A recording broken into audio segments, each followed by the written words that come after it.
আসসালামু আলাইকুম লিসনার্স, সবাইকে আমন্ত্রণ জানাচ্ছি। আমি ডক্টর আলিফ। আশা করছি আপনারা সবাই ভালো আছেন, সুস্থ আছেন। এটা বাংলাদেশের বাইরের ঘটনা। নদীপথ থেকে দেশ থেকে অন্য দেশ লোকাল মানুষজন প্রায় সময় যাতায়াত করে নদীপথ দিয়ে। প্রত্নতত্ত্বদের কাছে সেই জায়গাটা বেশ পুরোপুরি পরিচিত জায়গা। কয়েকশো বছর পুরনো কিছু স্থাপনার পাশাপাশি সেই জায়গায় বেশ কিছু আবাসিক ঘর বাড়ি আছে, যা সেই স্থাপনাগুলোর মতোই পুরাতন। সেখানকার এক অস্থায়ী বাসিন্দা লীনা কুমারী, যিনি সেখানকার কোন একটা হাসপাতালের নার্স হিসেবে নিযুক্ত রয়েছেন। 2007 সালে সে গ্রামের পুরনো একটি বাড়ি কিনে নেয় লীনা কুমারী তার পরিবার নিয়ে নতুন বাড়িতে চলে আসে সকল কাগজপত্রের কাজ শেষ করে। তার পরিবারে সে ছাড়াও তার 28 বছরের ছেলে আছে রয়, এবং 26 বছরের ছেলে আছে লিলির 2 সন্তান মুকেশ ও শিব, এবং এই দুজন সহ 16 বছরের একটি ছেলে আছে প্রসন লীনা কুমারের নিজের সন্তান নয়, তবে ছোটবেলা থেকে এই পরিবারের সাথেই থাকে। লীনা প্রসনকে ছোট থেকেই নিজের সন্তানের মতো বড় করে। নতুন বাসায় এসে তারা বেশ খুশি ছিল। বিশেষ করে মুকেশ আর শিব বেশ আনন্দিত ছিল। তারা বাসায় এসে যে যার মতো রুম বাছাই করতে শুরু করে, মানে কে কোন রুম নেবে তা নিয়ে বাছাই করা। বাড়িটা পুরাতন হলেও দেখতে অসম্ভব সুন্দর ছিল, কিন্তু বাড়িতে প্রবেশ করার সাথে সাথেই রয়ের কাছে কেমন অস্বস্তি লাগছিল। সে মাঝে মাঝে গরম ও ভারী বাতাস অনুভব করতে লাগে। তার একটা চিন্তার মাঝেই হঠাৎ লিলি বলে ওঠে, বাড়ির জানালাগুলো খুলে দাও, তাহলে বদ্ধ ভাবটা বেরিয়ে যাবে। লিলির এমন কথা শুনে রয় ভাবে, হয় এজন্যই তার কাছে এমন লাগছে, বদ্ধ জিনিসটা বেশি খারাপ লাগছিল তার কাছে। তবে এমন ছোট ছোট বিষয় সে নিয়মিত উপলব্ধি করতে থাকে। এটা তখন সবে শুরু, কিন্তু এগুলোকে সে ওই মুহূর্তে অশরীরে অস্তিত্ব কিছু একটা দিবে সেরকম জিনিস চিন্তা করতে পারেনি। কিন্তু সবসময় তার ভাবনায় ছিল যে এইখানে কোনো একটা গোলমাল আছে, কোনো একটা প্রবলেম আছে এই জায়গায়। সে নিজের মধ্যে এসব নিয়ে ভাবতে থাকে। স্বাভাবিকভাবেই এই জিনিসগুলো যখন কারো মাথায় আসে, তখন সে নিজের মধ্যেই বিষয়টা রাখতে সবচেয়ে বেশি পছন্দ করে। তাই ব্যাপারটা নিয়ে কাউকে বলা যাবে এবং বললে সেটার রিয়াকশন কি হবে সেই জিনিসের কথা চিন্তা করে তিনি আর কাউকে কোনো কিছু জানাননি। হয় কেউ হাসতে পারে, না হয় অহেতুক কেউ ভয় পেতে পারে। রয় যখন এই সমস্ত বিষয় নিয়ে ব্যস্ত, তখন তার মা লীনা চাকরি করছেন এবং চাকরির পাশাপাশি নিজের বাড়ি নিজ মতো সাজাতে ব্যস্ত রয়েছিলেন। সে এই সমস্ত ব্যাপারে কিছু জানতো না এবং কখনো কিছু তিনি এসব জিনিসের ব্যাপারে অনুভবও করেননি। হঠাৎ একদিন লীনা তার ঘরে কাজ করার সময় লক্ষ্য করে তার পাশের রুমের লাইটটা নিজেই জ্বলছে, নিজেই বন্ধ হচ্ছে।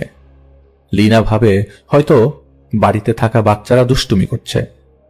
তো যে রুম থেকে এরকম লাইট বন্ধ হচ্ছিল জ্বলছিল, সেই জায়গায় ও আসলে বলতে যায় যে বিরক্ত হচ্ছে, ও বাচ্চাদেরকে বলতে যায়, কেউ মানা করতে যায় এরকম কাজ করো না। কিন্তু অবাক করার বিষয় যে সে সেখানে যে কাউকে দেখতে পায় না। কিন্তু সে যখন সেখানে দাঁড়িয়েছিল তখনও সেই বাতিটা জ্বলছিল, নিভছিল। তারপর থেকে সেও তার ছেলে রয়ের মতো অস্বাভাবিক ব্যাপারগুলো ধীরে ধীরে লক্ষ্য করতে শুরু করে। সে মাঝে মাঝে প্রচুর পায়ের শব্দ পেতে থাকে, যা বাড়ির বাচ্চাদের না, কারণ যেই মুহূর্তে শব্দগুলো পাওয়া যায় সেই মুহূর্তে বাড়ির বাচ্চাগুলো পড়াশোনার জন্য বাড়ির বাইরে থাকতো। সেজন্য বাড়ির বাচ্চাদের শব্দ এগুলো হবার কথা না। সে দেখতে পেত বাড়ির জিনিসপত্র নিজে নিজেই সরে যাচ্ছে, আবার কোথাও কিছু রেখে আসার সময় পেছন ঘুরে তাকালেই দেখা যেত জিনিসটা অন্যত্র পড়ে আছে। এদিকে প্রসন নতুন বাড়িতে আসবার পর থেকে ওর মধ্যে কেমন একটা পরিবর্তন লক্ষ্য করা যাচ্ছিল। স্বাভাবিক পরিবর্তন না, অস্বাভাবিক পরিবর্তন। খুব বদমেজাজি এবং ও খিটখিটি স্বভাবের হয়ে যাচ্ছিল। কারোর সাথে তেমন কথা বলতো না, কিন্তু ও সাধারণত এরকম না, যা বাড়ির সবাই মোটামুটি একটা সময় লক্ষ্য করছিল। একদিন নীলা তার কাজে ব্যস্ত এমন সময় লক্ষ্য করে যে প্রসনের ঘর থেকে কে জানি উচ্চ স্বরে গান গাইছে এবং ওখান থেকে গান বাজনার শব্দ পরিষ্কার আসছে। লীনা কয়েকবার প্রসনকে সেই শব্দ কমানোর জন্য জোর গলায় বললেও যখন তিনি দেখেন গানের শব্দ কমছে না, তখন সে নিজেই সিদ্ধান্ত নেয় যে সে তার রুমে যাবে। তখন সে প্রসনের ঘরে গেলে যে দেখতে পায় প্রসন ঘরে নেই। তখন লীনা নিজেই সে গানের শব্দ কমিয়ে প্রসনের ঘর থেকে বেরিয়ে আসবে, এমন সময় লীনা প্রসন্নের ঘরের একটা দেয়ালে লক্ষ্য করে অদ্ভুত সব পেন্টাগ্রাম আঁকা।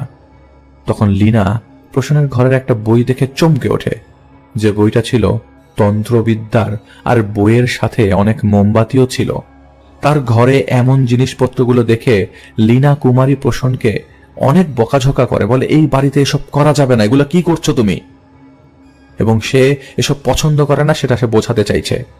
এক পর্যায়ে প্রসন্ন রাগ করে ঘর থেকে বেরিয়ে যায়।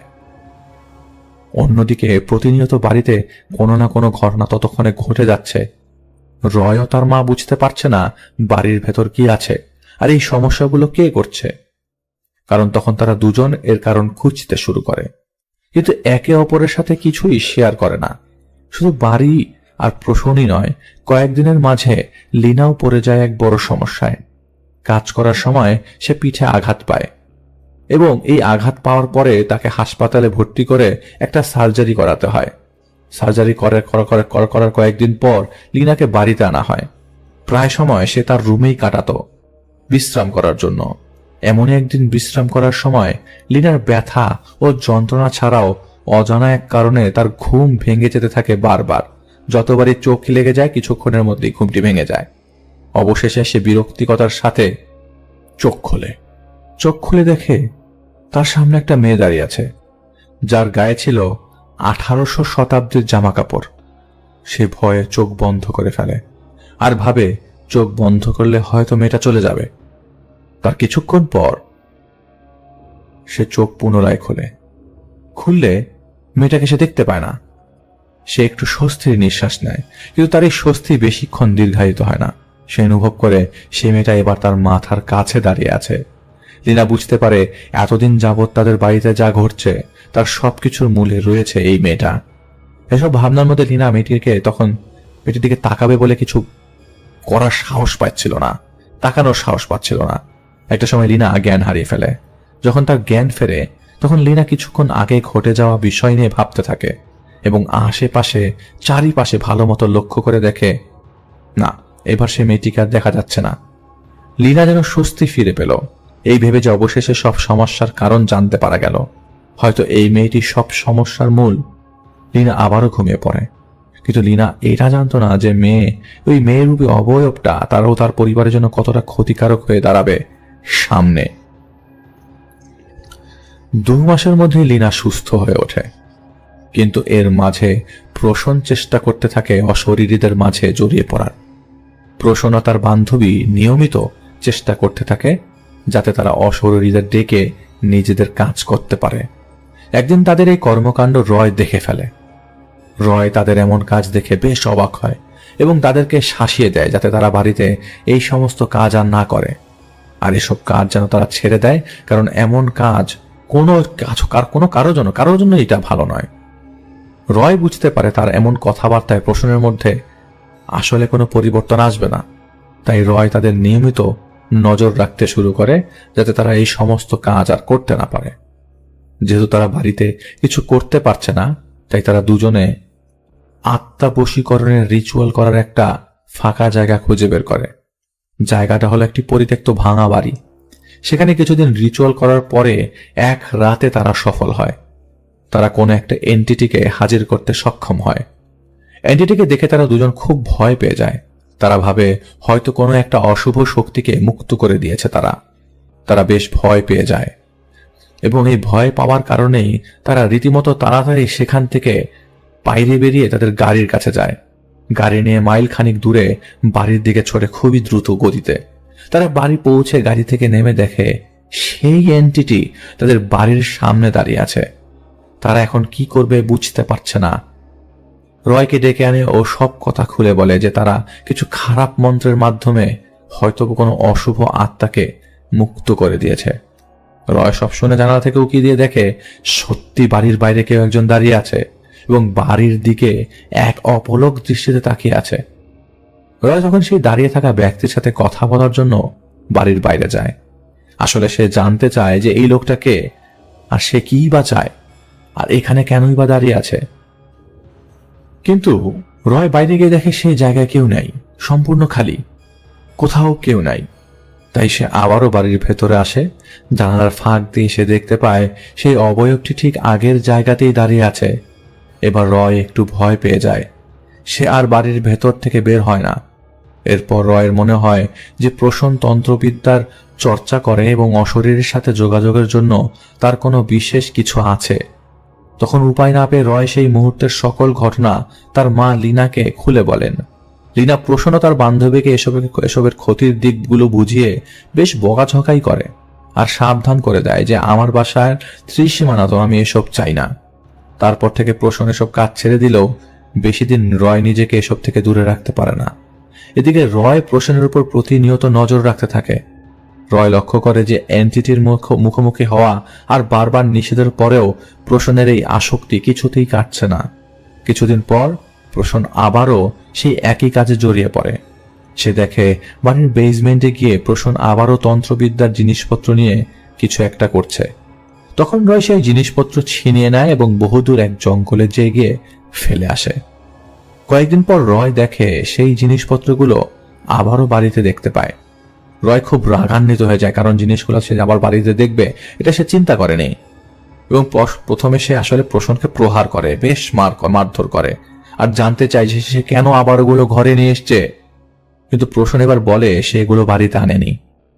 তখন রয় ভাবে তাহলে এগুলো বাসায় কিভাবে এলো।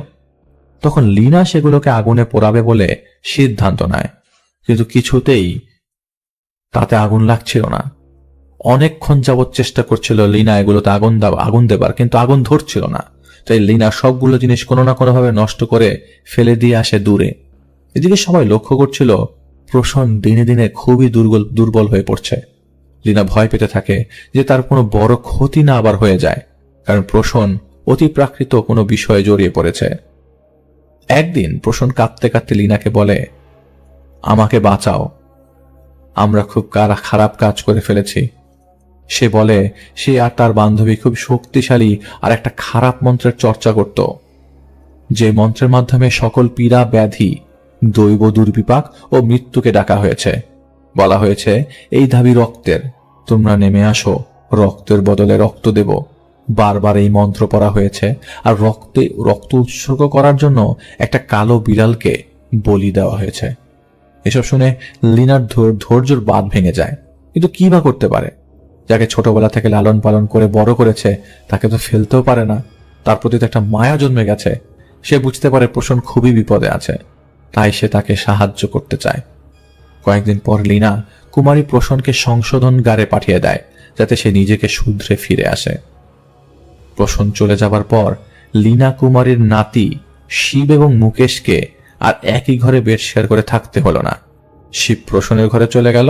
অন্য ঘরে শিফট হবার রাতে শিব ঘুমাবার সময় দেখল জানালার ওই পাশে কেউ একটা দাঁড়িয়ে আছে।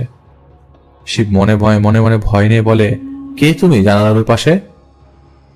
ওই পাশের অবয়বটা বলে তার নাম নরেন। শিব ভয়ে ছুটে আসে তার মা নানির কাছে আর বলে জানালার পাশে নরেন দাঁড়িয়ে আছে, ও আমার দিকে তাকিয়ে আছে।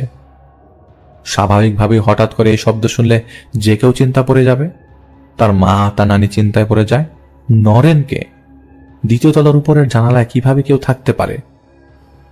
তার কয়েক রাত পরে একদিন লীনার মেয়ে লিলি তার আর এক ছেলের ঘরে যায়। দেখতে গিয়ে দেখে মুকেশের কম্বল আলমিরারের পেছনে পড়ে আছে। এর কারণ জানতে চাইলে মুকেশ বলে, ও বারবার আমার কম্বল টানে, প্রতি রাতেই, যা আমার একেবারেই ভালো লাগে না, তাই এখানে ফেলে রাখছি। লিলি জিজ্ঞেস করে, ওটাকে? তখন মুকেশ বলে, ওর নাম নরেন, আমাকে খুবই বিরক্ত করে। নামটা শুনেই লিলি চমকে যায়, কারণ এই নামটা তিনি আগেও শুনেছেন, কারণ তার দুই ছেলে আলাদা আলাদা ভাবে একই নামের কথা বলল, নরেন। কয়েক রাতের মাঝেই মুকেশ রাত্রে ঘুম থেকে উঠে চিৎকার করত। বাড়ির সকলে এই বিষয়গুলো নিয়ে চিন্তায় পড়ে যায়। এক রাতে রয় তার ল্যাপটপের ক্যামেরা চালিয়ে সারা রাত রেখে দেয় দেখবার জন্য তার ভাগ্নে মুকেশ ঘরে কি করে এবং সেই রুমে কি হয় সেটা জানবার জন্য। সে রাত জেগে থাকে কি ঘটছে দেখার জন্য। হঠাৎ মুকেশ চিৎকার করে উঠলে রয় ছুটে যায় সেখানে। এই ক্যামেরার ফুটেজ দেখতে লাগে, কিন্তু সে যা দেখে তার কোনো ব্যাখ্যা সে দিতে পারে না। ক্যামেরার ফোকাস দরজার দিকে করে রাখা ছিল, অথচ ক্যামেরায় কাউকে ঘরে ঢুকতে দেখা যাচ্ছিল না। কেবল দেখা যাচ্ছিল যে কিছু একটা মুকেশের কম্বল টেনে চলেছে বারবার। কিন্তু কে টানছে তা দেখা যাচ্ছে না।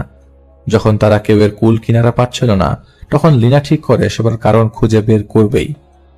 কারণ সেই স্থানীয় এক হিস্টোরিক্যাল সোসাইটিতে যায় তথ্য সংগ্রহ করতে, পাশাপাশি এলাকার বয়স্কদের সাথেও কথা বলে এই বিষয়ে। লিনা তার এলাকার এমন অনেক জায়গা খুঁজে পায় যা সত্যি খুবই ভুতুড়ে। সে জানতে পারে তার বাড়িটির আগে আরো 3 জন মালিক ছিল, আর কাকতালীয়ভাবে বাড়িটির মোট 4 জন মালিকই একই এলাকা থেকে শিফট হয়েছিল। সে আরো জানতে পারে এই বাড়ির বহু প্রাক্তন বাসিন্দাই এই বাড়িতে মারা গেছে। তাদের মধ্যে সবচেয়ে অল্প বয়সী একটি মেয়ে এবং একটা বাচ্চা ছেলেও ছিল। মেয়েটার নাম সঠিক জানা না গেলেও বাচ্চাটার নাম জানা যায়, যে নাম লিনাকে রীতিমতো অবাক করে ভয় পাইয়ে দেয়। সেই বাচ্চাটার নাম ছিল নরেন। তার মানে সবই সত্যি, সেই বাচ্চা ছেলেটি সত্যি এখানে থাকতো, যাদের কথা এতদিন তার নাতিরা বলে আসছে। লিনা জানতে চায় কি করে তারা মারা গেছে, তবে লিনা এই বিষয়ে কিছুই জানতে পারেন না, কারণ বিষয়টি সবার কাছে আজও রহস্য। আর সব সরকারি ডকুমেন্টও আগুনে পুড়ে গেছে, তাই লিনা কুমারী আর কিছু জানতে পারেনি। হতাশ হয়ে লিনা বাড়ি ফিরে আসে, তবে বাকি বিষয়গুলো জানার হাল ছাড়ে না। অন্যদিকে শুরু হয় লিনার জীবনের এক অনিশ্চয়তার সময়। সে রিটায়ার্ড হয়ে যায় চাকরি থেকে, তার ছেলে রয়ও অন্যত্র চলে যায়, আর লিনার কাছেও তেমন অর্থ ছিল না যে সে বাড়িটি আবার পাল্টে ফেলবে। তার কিছুদিন পরেই লিলি তার সন্তানদের নিয়ে দূরে কোথাও ঘুরতে যায়। সেদিন লিনা চিন্তা করেন যে সে নিজেই তার বাড়িকে এই সমস্ত অভিশাপ থেকে মুক্ত করবেন। তিনি তার ধর্মানুযায়ী পবিত্র সব গ্রন্থ পাঠ করতে শুরু করেন। তার বিশ্বাস এই প্রার্থনার শক্তিতে বাড়িটি মুক্ত হয়ে যাবে। ঠিক তখনই তার উপর শুরু হয় একের পর এক অতর্কিত হামলা।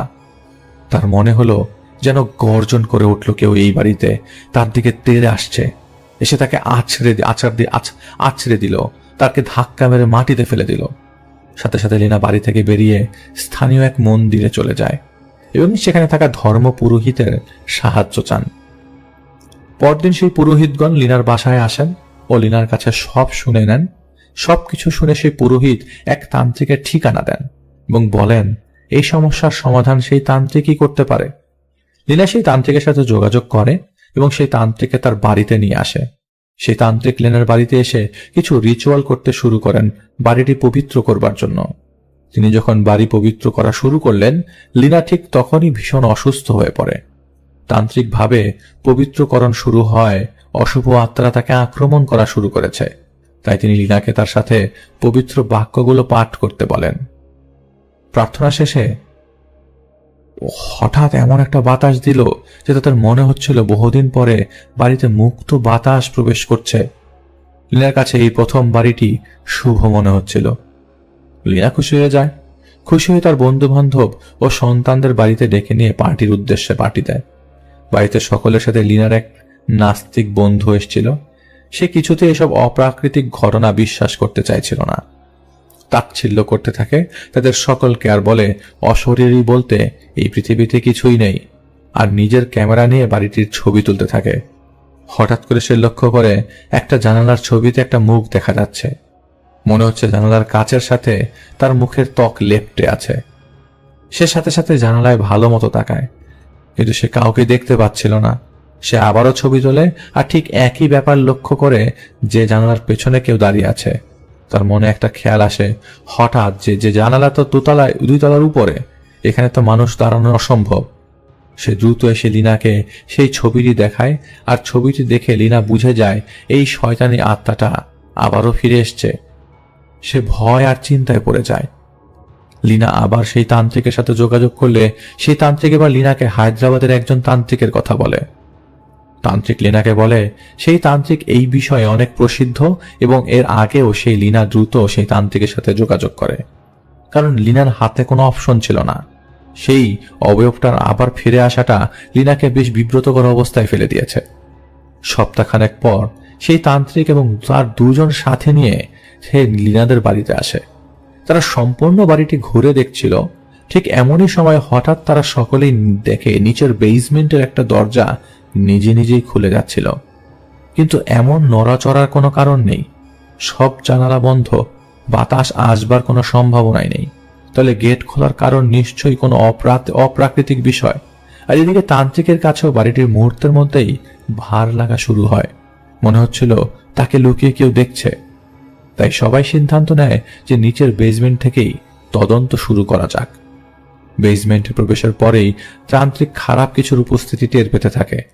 তারা দেখে প্রসূনা তার বান্ধবী যে বিড়ালটি বলি দিয়েছিল সেটা সেখানেই পড়ে আছে। সকলেই মনে করেন সেই বলি প্রথাই তাদের খারাপ শক্তির সাথে লড়াই করার ক্ষমতাকে প্রভাবিত করতে পারে। তারা জানতেন কোনো খারাপ শক্তিকে উদ্দেশ্য করে কোনো বলি দিলে তারা পাকাপাকিভাবে সেখানেই থেকে যেতে চায়। সেখান থেকে তাদের তাড়ানো বেশ কঠিন হয়ে পড়ে। অন্যদিকে দ্বিতীয় তলায় তান্ত্রিকের সাথে আসা দুজনের মধ্যে একজন একটা মেয়ের অবয়ব দেখতে পায়। এসে দ্রুত সেই অবয়বের বিবরণ দেয় সে তান্ত্রিককে। বিবরণ শুনে তার লীনা বলে, এ তো সেই মেয়েরা যাকে আমি দেখেছিলাম অসুস্থ অবস্থায়। সবকিছু শুনে সেদিনের মতো তান্ত্রিক তার সাথীদের নিয়ে লীনাদের বাড়ি থেকে চলে যায়। সেদিন রাতে লীনা ঘুমের মাঝে দেখে তার খাটকেও একজন বাতাসে ভাসিয়ে রেখে জোরে জোরে ঝাঁকাচ্ছে। সেই সব বুঝতে পারলেও কোনো রকম প্রতিক্রিয়া দেখায় না। কোনো রকম সে রাতটা পার করে। সকালে সে ভয়ে দ্রুত ব্যাগ গুছিয়ে পরদিন সেই বাড়ি থেকে বেরিয়ে যায়। এর পরের দিন তান্ত্রিক তার সাথীদের নিয়ে লীনাদের বাড়িতে আবারও আসে। তারা ধারণা করে এই সমস্যাটা প্রশ্নের করা সেই তন্ত্রবিদ্যার চর্চা থেকেই শুরু হয়েছে। তারা এটাও বুঝে যায় লীনার খুঁজে পাওয়া সেই মেয়ে আর ছেলেটির মারা যাওয়ার তথ্যগুলো সম্পূর্ণ সত্য। তারা আবারও সেই বাড়িতে ফিরে আসে আর বাড়িটিকে শুদ্ধ করার প্রক্রিয়া শুরু করে। নানা রিচুয়ালের মাধ্যমে তারা বাড়িটি পবিত্র করে দিতে সার্থক হয় এবং ধর্মীয় রীতিতে তারা বাড়িটি পবিত্র করে। এরপর থেকে বাড়ির সব বাসিন্দারা ধীরে ধীরে সবকিছু হালকা অনুভব করতে থাকে। এমন স্বাভাবিকতা প্রায় 6 মাস চলে। 6 মাস পরে রয় বাড়িতে ফিরে আসে তার মাকে বাড়ির মেরামতের কাজে সহায়তা করতে। সে কাজের জন্য কিছু সরঞ্জাম খুঁজতে যায় স্টোর রুমে। সে হঠাৎ সেখানে যে দেখে প্রশ্নের তন্ত্রবিদ্যায় ব্যবহার করা সেই জিনিসপত্রগুলো আবারও সেখানে পড়ে আছে, যেটায় তার মা নষ্ট করার জন্য ধারালো কিছু দিয়ে আঘাত করেছিল। সে দ্রুত তার মাকে ডেকে আনে আর এটা দেখায়। পুনরায় এসব দেখে লীনা ভেঙে পড়ে। সে ভেবে নেয় আবার সব শুরু হতে চলেছে নতুন করে। কিন্তু এবার সে আর কারো কাছে সহায়তা চায় না, কারণ সে জানে এই সমস্যার কারো পক্ষে সমাধান করা সম্ভব নয়। এই ব্যাপারে তিনি নিশ্চিত, কিন্তু তার আর্থিক সমস্যা তাকে বাধ্য করছিল এই বাড়িতে তার পরিবারের সমেত থেকে যেতে। কয়েক সপ্তাহ পরে একদিন বাড়ির সবাই বাইরে ছিল। সেদিন লীনা অনুভব করে তার বুকের ভেতর কেউ হাত রেখেছে। কিছু একটা তার কলিজা টেনে বের করতে চাচ্ছে। সেটা খুব শক্তিশালী কিছু। সে দ্রুত হাসপাতাল যায়, কিন্তু হাসপাতালে গেলে ডাক্তাররা কোনো সমস্যা খুঁজে পান না। তিনি ভয় পান তার মেয়ে লিলি ও নাতিরা সকলেই জীবন সংকটে রয়েছে। তাই তাদের জোর করে অন্যত্র নিরাপদ জায়গায় পাঠিয়ে দেন তিনি। একা একা সেই বাড়িতে দিন কাটাতে লাগলেন। আর তিনি বিক্রি করে দেবার চেষ্টা করতে থাকেন, কিন্তু একা একা অনুভব করতে থাকেন দিন দিন ভুতুরের শব্দ, জিনিসপত্রের নড়াচড়া আর বিকট শব্দে দরজা খোলা বা বন্ধ হওয়া বেড়েই চলেছে। বাড়িটি বিক্রি হবার আগ পর্যন্ত লীনা যেন এক অজানা আতঙ্কে প্রতিদিন শিহরিত এবং দিনাতিপাত করতে থাকেন। অবশেষে বাড়িটি বিক্রি হয় এবং বাড়িটি বিক্রি করার পর লীনা অন্যত্র চলে যায়। এই ঘটনাটির জন্য অনেক অনেক থ্যাঙ্কস।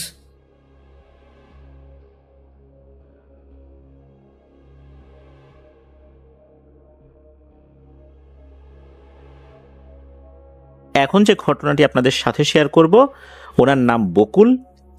ওনার দেশের বাড়ি দিনাজপুর জেলার চিরিরবন্দর উপজেলার 7 নং আউলিয়াপুকুর ইউনিয়নের বড়গ্রাম নামক গ্রামে। ঘটনাটি উনি পেয়েছেন ওনার গ্রাম সম্পর্কে এক ভাগিনার কাছ থেকে। এই ঘটনাটি মূলত তার মামির সঙ্গে ঘটেছিল, আর এই ঘটনাটির প্রত্যক্ষদর্শী সেই ভাগিনাও। ওই ভাগিনার নাম ছিল আলম, আর ওই ভাগিনার মামার নাম ছিল বিলাতু। ওই মামার 3 বছরের একটা মেয়েও ছিল। ঘটনা যখন ঘটে তখন সময়কাল 2009 সালের অক্টোবর মাসের দিকে। মামার সঙ্গে মামার শ্বশুর বাড়ি বেড়াতে যায় এই ভাগিনা।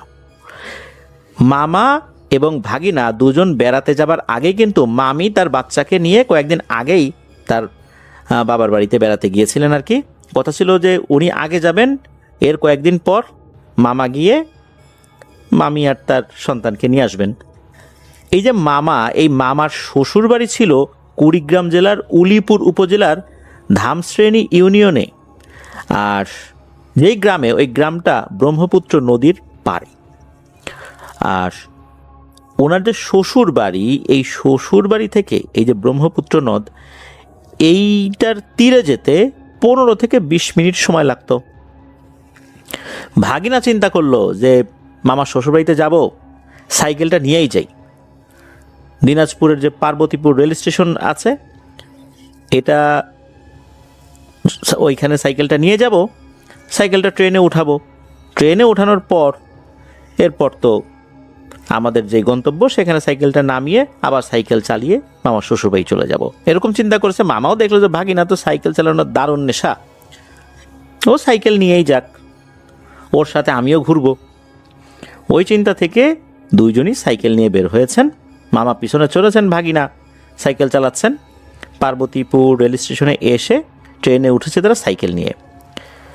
তিস্তা রেল স্টেশনে গিয়ে তারা নামে, এরপর সাইকেল নিয়ে উলিপুরে মামার শ্বশুরবাড়ি যায়। ওই ট্রেনটা যাবে হচ্ছে লালমনিরহাটে, তাই তারা তিস্তা রেল স্টেশনে নেমে যায়। তিস্তা রেল স্টেশন থেকে তার মামার শ্বশুরবাড়ি বেশ অনেকটাই পথ, পুরোটা পথ সাইকেল চালিয়ে তারা চলে গেছেন।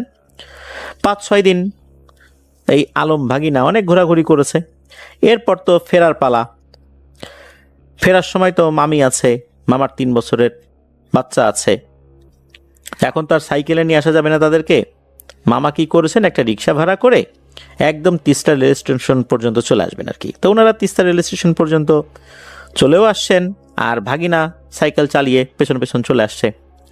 তিস্তা রেল স্টেশনে এসে তার ট্রেনে উঠে পড়েছে, পার্বতীপুর আসবে।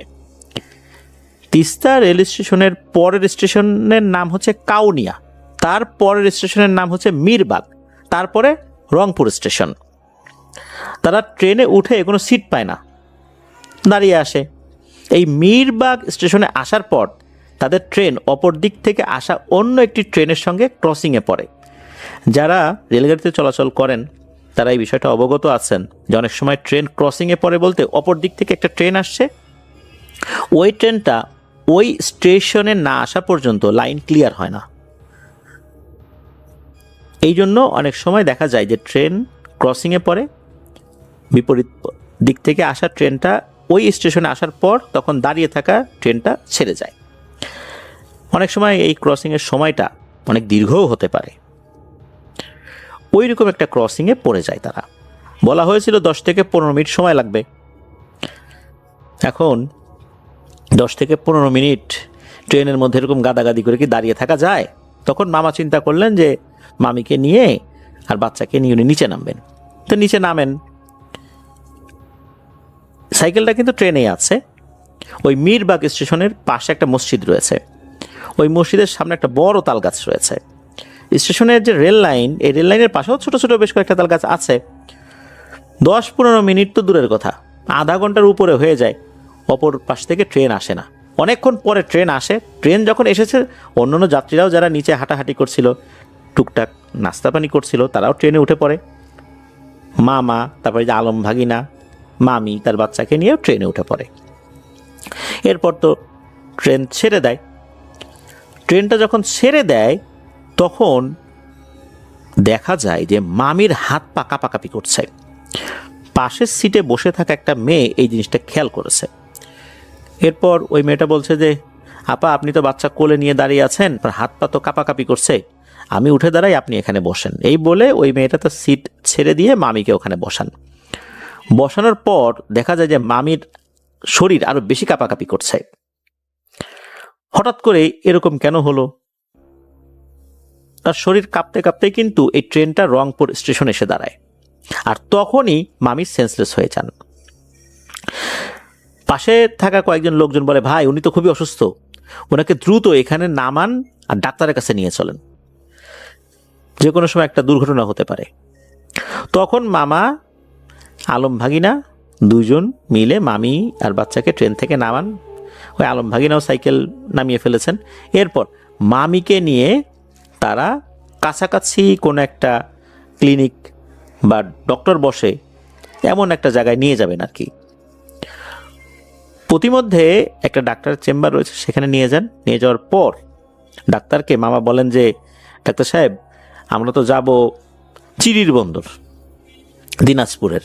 এই যে আমার স্ত্রী তো অসুস্থ হয়ে গেছে, এখন কি করা যায় একটু দেখেন। ডাক্তার দেখে বলেন যে আপনার স্ত্রীর অবস্থা তো ভালো নয়, এক্ষুনি হসপিটালে ভর্তি করান।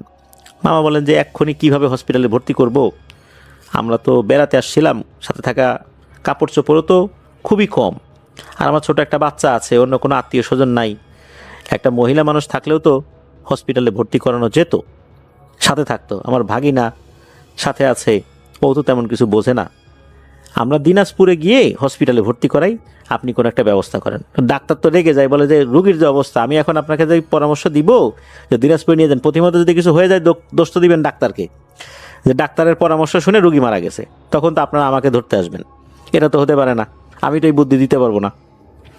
তখন মামা খুব অনুনয় বিনয় করেন যে আমাদের এখানে আসলে ভর্তি করার মতো অবস্থাই নেই, টাকা পয়সাও তো একটা ব্যাপার স্যাপার থাকে। ডাক্তারকে অনেকক্ষণ অনুনয় বিনয় করার পর ডাক্তার বলছে ঠিক আছে দেখি কি করা যায়। ডাক্তার একটা ইনজেকশন দেন, এরপরে জুস খাইয়ে দেওয়ার পরামর্শ দেন, সেটা করা হয়। দেখা যায় যে মামি কিছুটা সুস্থ হয়েছেন। এখন তাকে তো নিয়ে যেতে হবে দিনাজপুরে। রংপুর থেকে দিনাজপুরে যাওয়ার জন্য যে গাড়িগুলো রয়েছে এর মধ্যে গেট লক সার্ভিস রয়েছে, মানে একদম সোজা চলে যায়, কোথাও দাঁড়ায় টাড়ায় না। ওই গাড়িগুলোর একটা বিশেষ চিহ্ন রয়েছে, এই চিহ্নটা হচ্ছে হলুদ কাপড় জাতীয় কোনো কিছু একটা বাধা থাকে, এটা দেখলে বোঝা যায় এটা হচ্ছে গেট লক সার্ভিস। তো মামা, তারপরে এই আলম ভাগিনা, মামি, তার বাচ্চা সবাই মিলে গেছেন। দেখা যাচ্ছে যে ওইরকম একটা গাড়ি আছে, তারা চিৎকার করে বলছে এই গেট লক দিনাজপুর দিনাজপুর এরকম বলতেছে। তো মামির শারীরিক অবস্থা তো ভালো না, তখন মামা বলতেছে যে ভাই এর গেট লক সার্ভিস তো, তখন ওই হেল্পার বলতে হে দেখেন যে হলুদ কাপড় আছে, এটা তো গেট লক সার্ভিস, উঠে পড়েন তাড়াতাড়ি। তখন মামা বলতেছে যে ভাই একটু দ্রুত চালায়েন, আমার সাথে রুগী আছে, বলে যে ওঠেন তাড়াতাড়ি ওঠেন। তো তারা ওঠে, কিছুক্ষণ পরে অবশ্য গাড়ি ছেড়েও দেয়। সমস্যা হলো কি, রংপুর থেকে কিছু দূর গিয়ে পাগলাপিন নামে একটা জায়গা রয়েছে, সেখানে গিয়ে বাসটা দাঁড়ায়। মামা তো অনেক রেগে যায়, কারণ এই পাগলাপির স্ট্যান্ডে কোনো গেট লক বাস দাঁড়ায় না। উনি তো স্টাফদের সাথে রাগারাগি শুরু করে দেন, বললেন যে ভাই আপনারা বললেন যে গেট লক সার্ভিস, আপনার বাস তো গেট লক না, ওঠার আগেই তো বললাম যে রুগী আছে, একটু দ্রুত আমাদেরকে যেতে হবে, রুগীর ক্ষতি হয়ে যেতে পারে, এসব জানার পরও কেন তুললেন? এই ধরনের কথাবার্তা শোনার পর ড্রাইভার সাহেব আবার গাড়ি ছেড়ে দেয়। এরপরে রাস্তায় ছোটোখাটো যত মোড় আছে, বাজার রয়েছে, সব জায়গায় ওই বাস দাঁড় করায় আর যাত্রী ওঠানামা করায়। এদিকে মামার মেয়ে কান্নাকাটি শুরু করে দিয়েছে, মামির পরিস্থিতি অনেক খারাপ হয়ে যায়, উনি কোনো কথা বলতে পারছেন না, প্রায় মৃত অবস্থা তার বলা চলে, বাচ্চা কোলেও উনি নিতে পারছেন না। এদিকে বাচ্চা তো মা করে কাঁদছে। মামা কিছুতেই বুঝে উঠতে পারছেন না যে এরকম একটা সিচুয়েশন কেন হলো, কিভাবে হলো, আর এখন উনি করবেন এটা বাকি। দিব্যি ভালো মানুষ আসলো হঠাৎ করে, ওই যে মীরেরবাগ ওই স্টেশন যেটা, ওইখান থেকে ট্রেন ছাড়ার পর, ওই মীরবাগ স্টেশন থেকে ট্রেন ছাড়ার পরই অবস্থা খারাপ কেন হলো এটা তো বুঝতে পারছেন না উনি। এদিকে ওই ভাগিনা, এই যে আলম, সেও তো বুঝতে পারছে না ঘটনাটা কি। এদিকে বাচ্চার কান্নাও থামানো যাচ্ছে না, মামির এই অবস্থা, বাচ্চার ক্রমাগত কান্নায় বাসের যাত্রীরাও বিরক্ত বোধ করছে। এইভাবে বাসটি সৈয়দপুর পার হয়ে রানীর বন্দর নামক একটি স্ট্যান্ডে এসে দাঁড়ায়। সেখানে কি হয় যে বাসের স্টিয়ারিং, এই স্টিয়ারিংটা ওভাবেই রেখে স্টার্ট বন্ধ করে ড্রাইভার আর বাসের স্টাফরা নিচে নেমে গেছে, তারা নাস্তা পানি করছে। এদিকে রুগীর এই অবস্থা, সে মৃত্যুর সঙ্গে পাঞ্জা লড়ছে, বাচ্চাটা কাঁদছে, আর তারা এখন নাস্তা পানি শুরু করে দিয়েছে। মা তো রেগে একদম আগুন হয়ে যান। ড্রাইভার, হেল্পার এদেরকে দেখে উনি তো গালিগালাজ শুরু করছেন। উনি বলতেছেন যে আমার সাথে রুগী আছে, যদি কিছু হয়ে যায় আমি কিন্তু আপনাদের কাউকে ছাড়বো না, জেলের ঘানি টানায় ছাড়বো, এরকম করে হুমকি দামকি দিচ্ছেন। একটা পর্যায়ে ড্রাইভাররা কি করবে, খাওয়া অর্ধেক রেখেই তারা বাসে উঠে পড়ার পর লোকজন দেখে একটা ভয়ঙ্কর ব্যাপার, সেটা হচ্ছে মামি তো বাসের ভিতরে আছে, বাসটা জায়গায় দাঁড়িয়ে থেকেই দুলছে। কেউ যদি বাসকে ধরে ঝাঁকি দিতে থাকে, যেভাবে দোলে ওইভাবে দুলছে। মনে হচ্ছে মাটি ভূমিকম্প হচ্ছে ভয়ঙ্করভাবে, এই কারণে বাসটা দুলছে। কিন্তু এটা কেন হচ্ছে? সবাই তো অবাক। সবাই বুঝতে পারে মামি এত জোরে কাঁপছে যে এত বড় ভারী বাসটা এইভাবে দুলছে, কিন্তু এইরকম কাঁপাকাঁপি করার কারণে তো এত বড় বাস দোলার কথা না। মামা চিন্তা করেন যে ওনার স্ত্রীর হয়তোবা মৃগী রোগ ছিল, এটাই হয়েছে। কিন্তু এতদিন ঘর সংসার করছেন, মৃগী রোগের কোনো আলামত তার মধ্যে আগে কখনো দেখেন নাই। হঠাৎ করে কিভাবে মৃগী রোগ হয়? এর মধ্যে হয় কি যে বাসের কয়েকজন যাত্রী বলেন যে ভাই, মৃগী রোগীর নাকের সামনে যদি চামড়া জাতীয় কোনো জিনিস ধরা যায়, বিশেষ করে চামড়া স্যান্ডেল, তাহলে সে ভালো হয়ে যায়। এই কথা শোনার পর এই যে ভাগিনা আলম, সে তার পায়ে থাকা চামড়া স্যান্ডেলটা খুলে যখনই ওই মামির কাছে ধরেছে, মামি হাত দিয়ে সেটা এমনভাবে ধাক্কা দিয়েছেন ওই স্যান্ডেলটা পেছন দিকে গিয়ে মানে উড়ে গিয়ে পড়েছে আর এক যাত্রীর গায়ে। এই অবস্থা ঘটে। তার মানে হচ্ছে যে ওনার মৃগী রোগ নাই। এদিকে বাসের চালক তো গাড়ি স্টার্ট করে গাড়ি ছেড়ে দিয়েছেন। রানীর বন্দর থেকে দিনাজপুর যেতে প্রায় 20 থেকে 22 কিলোমিটারের পথ আর কি অতিক্রম করতে হবে। গাড়ি কিছুদূর যাওয়ার পর মামি কি করেছেন? গান গেতে শুরু করেছেন। আজব ব্যাপার, এরকম অসুস্থ একটা মানুষ হঠাৎ করে গান গাইতে শুরু করেছেন। তখন মামা মামিকে বলছেন যে তুমি কি শুরু করছো? বাচ্চা কাঁদতেছে, আমরা টেনশনে আছি, তুমি গান গাচ্ছ? তখন মামি আরো জোরে জোরে উর্দু ভাষায় গান গাওয়া শুরু করেছেন। মামা তখন তো রেগে গেছেন, বলে যাই চুপ করো তো।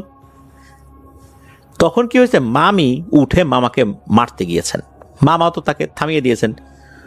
এর বাসের মধ্যে স্বামী স্ত্রী মারামারি করবে এরকম একটা দৃশ্য দেখে আর একজন যাত্রী, সেও তো রেগে যায় যে আপনারা এইভাবে বাসের মধ্যে মারামারি করতেছেন, বাসায় দিয়ে মারামারি করেন, সংসারের সমস্যা, বাসের মধ্যে এগুলো কি শুরু করছেন?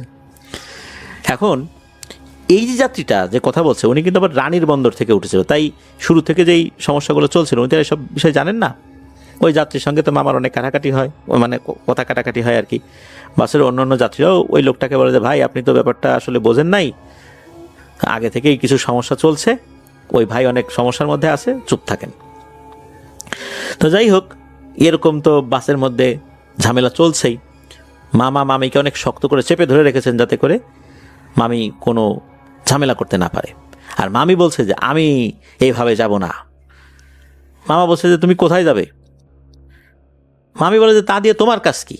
মামা তখন বলে যে আমার কাজ কি মানে? তুমি কোথায় যাবে, কিভাবে যাবে, এটা আমি জানবো না? তখন মামি বলে, এই সূরা ইয়াসিন পড়ো তোমরা। ওই সময় গাড়িতে আবার একটা মাদ্রাসার স্টুডেন্ট ছিল, ওই আলম যে ভাগিনা, উনি চিন্তা করলেন যে ওই মাদ্রাসার স্টুডেন্টকে বলি সে সূরা ইয়াসিন পাঠ করা শুরু করুক। মামা বলেন যে আমি তো সূরা ইয়াসিনের কিছুটা অংশ জানি, এক রুকু জানি, সেটাই পড়ি একবার। মামা এক রুকু পড়ে মামির গায়ে ফু দিয়েছেন, আর তখনই মামা দেখেন যে মামি সেন্সলেস হয়ে গেছেন। এইভাবেই দিনাজপুরের যে বাস টার্মিনাল, সেখানে পৌঁছাবে ভাব একটু আগে মামির জ্ঞান ফেরত আসে। মামি বলে, আচ্ছা আমরা কত দূর? আমরা এখনো বাড়িতে আসিনি। আর ট্রেন থেকে নামলাম কখন? আর বাসে উঠলাম কখন? আর মেয়েটা কাঁদতেছে কেন? দাও দাও, আমার কোলে দাও। কথা বলতে বলতে বাস টার্মিনালে পৌঁছে গেছেন, সবাই নেমে গেছেন। গাড়ির চালক বলেন যে ভাই যান, আপনার রোগী নিয়ে এখন যান, অনেক গালাগালি করছেন আমাদেরকে, অনেক দ্রুত গাড়িতে মানে গাড়ি চালায় আসছি, কোনো বাস আমাদেরকে কিন্তু ওভারটেক করতে পারে নাই। আপনি পরিস্থিতির শিকার, বুঝতে পারছি। আর আমরা গেট লকের কথা বলছি, এটা সত্য, কিন্তু একটা বিষয়, এই যে হলুদ পতাকা, এই হলুদ পতাকাটা কিন্তু মোড়ানো ছিল, খোলা ছিল না, এটা মুড়িয়ে সুতা দিয়ে পেঁচিয়ে রাখা। আর মাঝে মাঝে এরকম আমরা বলি, আপনারও বোঝা উচিত ছিল যে পতাকাটা মোড়ানো ছিল, খোলা ছিল না। যাই হোক, মামাও বলে যে আপনারাও তো সল চাদরি করে উঠাইছেন, যাক আল্লাহর রহমতে আমার রোগী এখন অনেকটা ভালো হয়ে গেছে, আপনাদের প্রতি আমার কোনো অভিযোগ নেই, আমার আচরণে কষ্ট পেয়ে থাকলে আপনারা ক্ষমা করে দিয়েন। তারাও নিজেদের মধ্যে বিষয়টা মিউচুয়াল করে নেয় আর কি। রোগী পুরোপুরি সুস্থ, মামি একদম স্বাভাবিক। মামি আসলে উনি বলছেন যে আমি ট্রেনে ছিলাম, কিভাবে ট্রেন থেকে নামলাম, বাসে কিভাবে উঠলাম, আর এইখানে কেন আমি, এটা বলছে, ওনার কোনো সেন্স নাই। মামিকে নিয়ে তো বাড়িতে চলে আসছেন। পরের দিন সকালবেলা মামা মাঠে গিয়েছেন গরু ছাগল নিয়ে, সেগুলোকে মাঠে বেঁধে উনি খেতে খামারে কাজ করছেন। এমন সময় ওনার এক ভাইয়ের ছেলে, মানে মামার এক ভাইয়ের ছেলে দৌড়ে এসে বলেন যে তাড়াতাড়ি বাড়ি চলেন, চাচি যেন কেমন করতেছে। মামা বাড়িতে চলে আসেন। আসার পর মামা দেখেন যে তার স্ত্রী অস্বাভাবিক আচরণ করতেছে, আর মামাকে দেখে সে বলতেছে, এই রে ভিখারি আসছে রে, এর একটু ভিক্ষা দাও। এই বলে উর্দু ভাষায় গান গাওয়া শুরু করছে। মামা ভাবছেন যে কি ব্যাপার, কি হইলো, আমার বউ কি পাগল টাগল হয়ে গেল নাকি? আর এই অজানা উর্দু ভাষার গান সে কোথায় পেল? সে তো এই ভাষা জানে না, আর বিয়ের এতগুলো বছরে কখনোই তো তার মুখ থেকে এই ধরনের গান শুনিনি। তখন এই বিলাতু মামা সে চিন্তা করলো যে একটা কবিরাজকে দেখাতে হবে। ওই কবিরাজের নাম হচ্ছে ওসমান। এই ওসমান কবিরাজ ওরকম বড় কোনো কবিরাজ ছিল না, এমনি টুকটাক ঝাড়ফুঁক করতো, মোটামুটি জিন ভূতের আসর থাকলে ছাড়াতে পারতো, অধিকাংশ সময় ব্যর্থ হতো আর কি। ওই রকম বড় কোনো হুজুর কবিরাজ সে না। এখন আশেপাশে তো জানা মতে অন্য কোনো ভালো কবিরাজের সন্ধান নাই, আর এই ওসমান কবিরাজের সাথে আগে থেকে তার টুকটাক পরিচয় ছিল, বাজারে গেলে মাঝে মাঝে কথাবার্তা হতো, একসাথে চা পানি খাওয়া হতো আর কি। মামা ওই ওসমান কবিরাজকে ফোন করেন, তার নাম্বার তার কাছে ছিল। তো ওসমান কবিরাজও দ্রুত চলে আসেন। উনি ওনার মতো করে কিছু রুকিয়া করেন জিনকে হাজির করার জন্য। জিন হাজিরও হয়ে যায় খুব সহজেই। তো ওসমান কবিরাজ জিজ্ঞেস করেন, তুমি একে কেন কষ্ট দিচ্ছ, তুমি কোথায় থাকো? তখন ওই জিনটা বলে যে ওই জিনটা নাকি ওই মীরবাগ স্টেশনের মসজিদের পাশে যে তাল গাছ রয়েছে সেখানে থাকে। ওই জিনটা বলে যে তার তখন ইবাদতের সময় চলছিল, সে ওই গাছে বসে ইবাদত করে। ওই সময় নাকি মামি নিচ দিয়ে গিয়েছিলেন, উনি অজু অবস্থায় ছিলেন না, এই কারণে নাকি তার ইবাদতে কিছু সমস্যা হয়েছে। তাছাড়া এরকম একটা বড় তাল গাছের নিচ দিয়ে এরকম একটা সময় একজন মহিলা যদি আসা যাওয়া করেন, তাহলে যে কোনো জিনের ক্ষতিকর প্রভাব তার উপর পড়বেই, এমনটা ওই জিন বলেন। আর ওই জিন বলেন, এই মেয়েটাকে আমি দীর্ঘমেয়াদে কষ্ট দেওয়ার জন্য আসি নাই, মূলত ওকে একটা শিক্ষা দেওয়ার জন্য আসছি, যেটা সবার জন্যই যেন শিক্ষণীয় হয়ে থাকে। ওই জিনটা বলেন যে এই ধরনের সময়গুলোতে অপবিত্র অবস্থায় তাল গাছ এরকম বড় কোনো গাছগুলোর নিচে মহিলাদের যাওয়া উচিত নয়। তার ইবাদতের বিঘ্ন ঘটেছে, এই কারণেই সে কিছুটা শাস্তি দেওয়ার জন্য এসেছে, আর সে চলে যাবে এখনই। মামির কিছু পরামর্শ দিয়ে দেন যে মামি কিভাবে কিভাবে চলবে। এরপর ওই জিনটা চলে যায়। এরপর থেকে মামির সাথে আর কোনো ধরনের কোনো সমস্যা হয়নি, মামি দিব্যি সুস্থ আছেন। এই পর্যন্তই ছিল ঘটনা।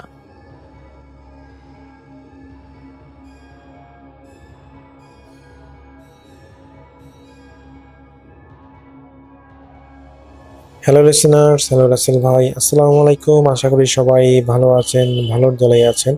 আমার নাম রিপন, আমি লালমেহের থেকে বলতেছি। আজকে যে ঘটনাটা আমি শেয়ার করব, এটা সুনামগঞ্জ তাহিরপুর এলাকার টাঙ্গুরহাড়ের কাছাকাছি একটি ঘটনা। তো এই ঘটনাটা ঘটেছিল আরিয়ান ভাইয়ের সাথে। তো আমি চেষ্টা করব আরিয়ান ভাইয়ের মতো ঘটনাটা আপনাদের মাঝে শেয়ার করার। রাসেল ভাই, সুনামগঞ্জের তাহিরপুরের আরিয়ান ভাই যে ঘটনাটা পাঠিয়েছেন সেটা কোনো কাল্পনিক ঘটনা। এটা টাঙ্গুয়ার হাওড় এবং হাওড় অঞ্চলের জেলেদের জন্য জীবনের একটা চরম এবং নির্মম একটা সত্য ঘটনা। তো আমি কোনো কথা নয় সরাসরি ঘটনায় চলে যাচ্ছি। তো আরিয়ান ভাই ছিলেন পেশায় একজন মৎস্য শিকারী। বড় বড় হুইপ ছিপ আর জাল নিয়ে তিনি দেশের বিভিন্ন প্রান্তরে তিনি হাওড়ে মাছ ধরতে যান। তো তিনি আসলে ভূত প্রেত কোনোদিনই বিশ্বাস করেন না। তো যতক্ষণ না পর্যন্ত তিনি টাঙ্গুয়ারহাড়ের একটা নির্জন মোহনায় তিনি মাছ ধরতে গিয়ে বিপদের সম্মুখীন হয়েছিলেন, একটা ভৌতিক ঘটনার সম্মুখীন হয়েছিলেন, এর আগ পর্যন্ত তিনি কখনোই ভূত প্রেতে বিশ্বাস করেননি। তো আমরা সবাই জানি যে টাঙ্গুয়ারহাড় অনেকটা জনপ্রিয় একটা পর্যটন স্পট, এখানে অনেকেই ঘুরতে যায়।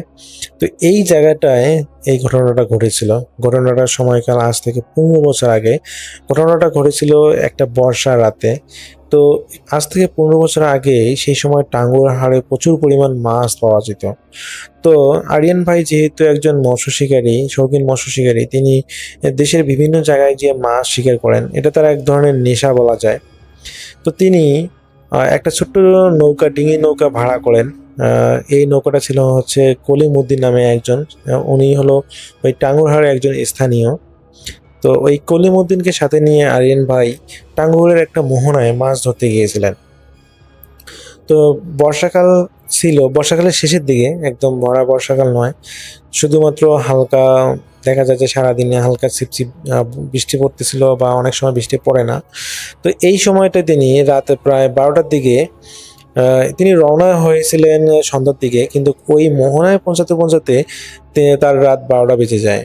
এবং যেহেতু রাত 12টা বেজে যায়, আর কলিমুদ্দিন উনি যেহেতু মাঝি, তো উনি বললেন যে সাহেব, আপনি হলো মাছ মারেন, আমি হলো এখানে একটু ঘুমিয়ে নিই।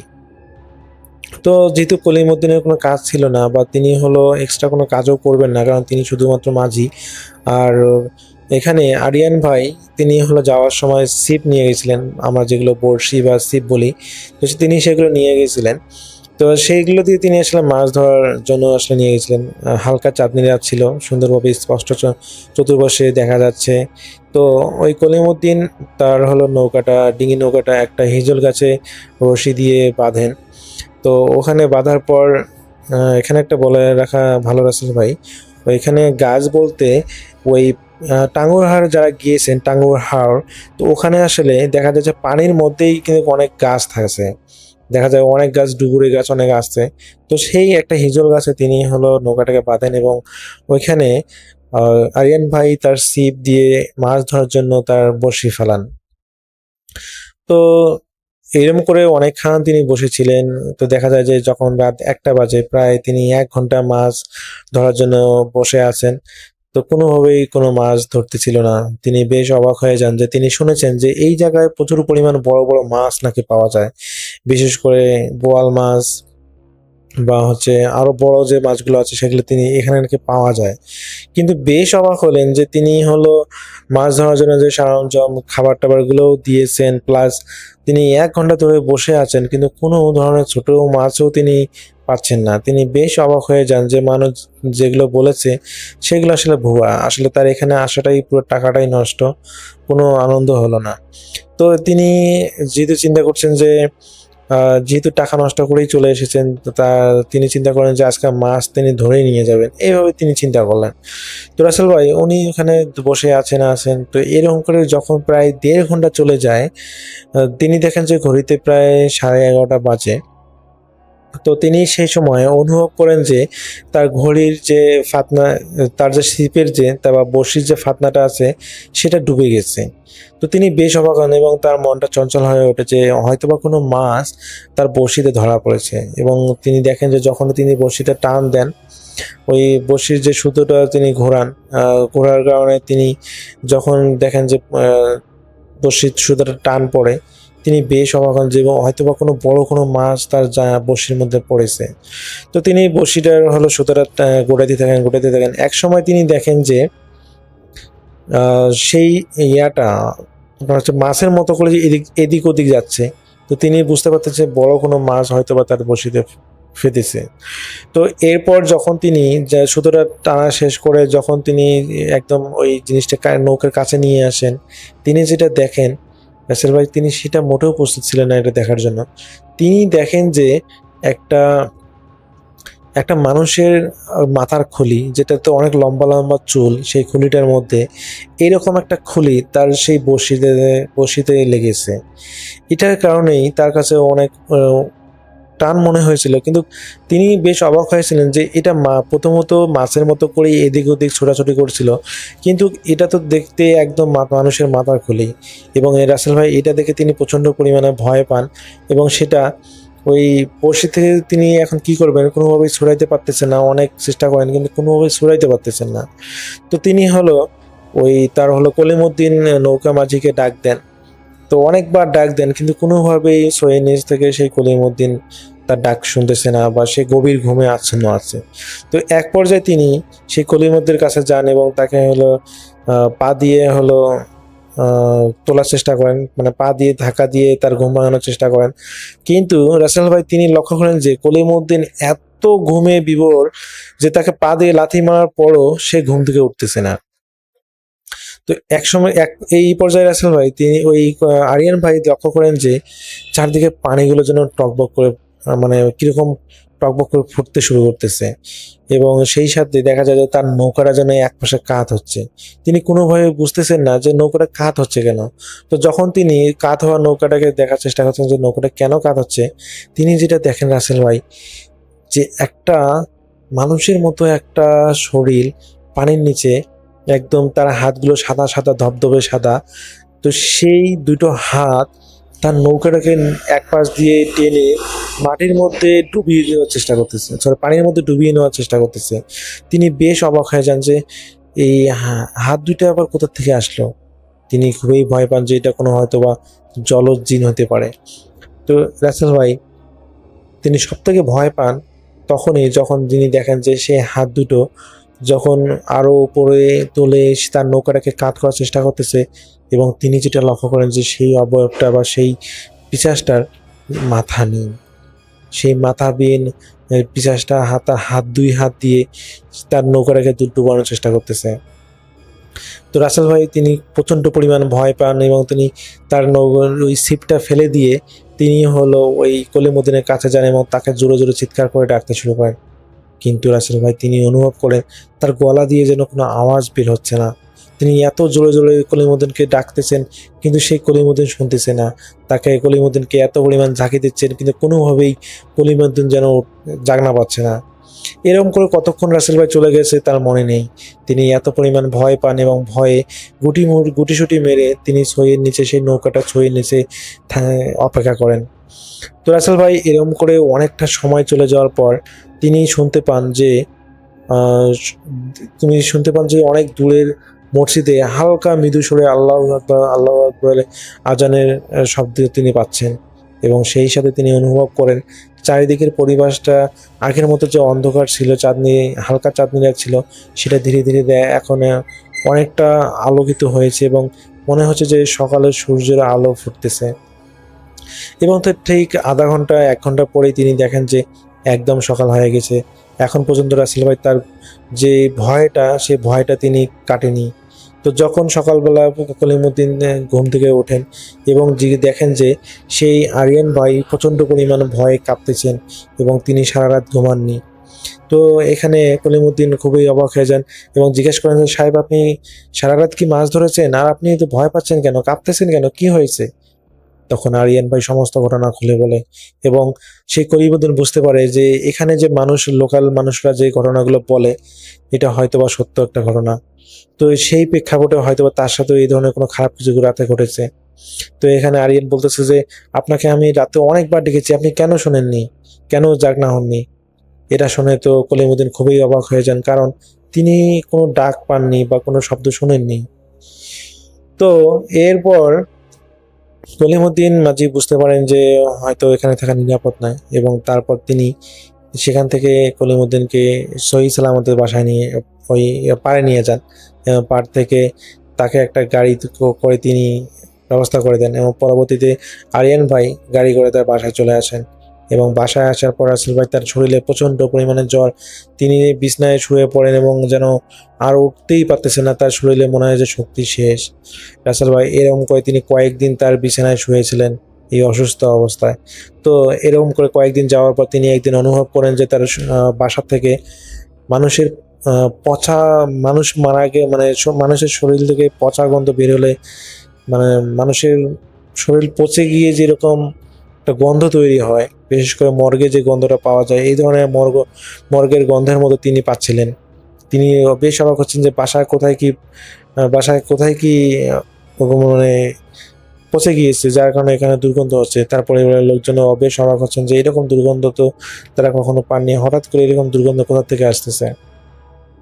তো রাসেল ভাই যখন বাড়িতে অন্য করে খোঁজার চেষ্টা করা হচ্ছে যে গন্ধের উৎসটা কোথায়, যে এরকম পচা গন্ধ কোথা থেকে আসতেছে, তো যখন সেই উৎসটা পাওয়া যায় সেটা দেখার পর মানে কেউ মানে অবাক না হয়ে পারেনি, কারণ ওই গন্ধটা আসতেছিল ওই আরিয়ান ভাইয়ের যে মাছ শিকার করা যে একটা ব্যাগ ছিল সেই ব্যাগের ভেতর থেকে।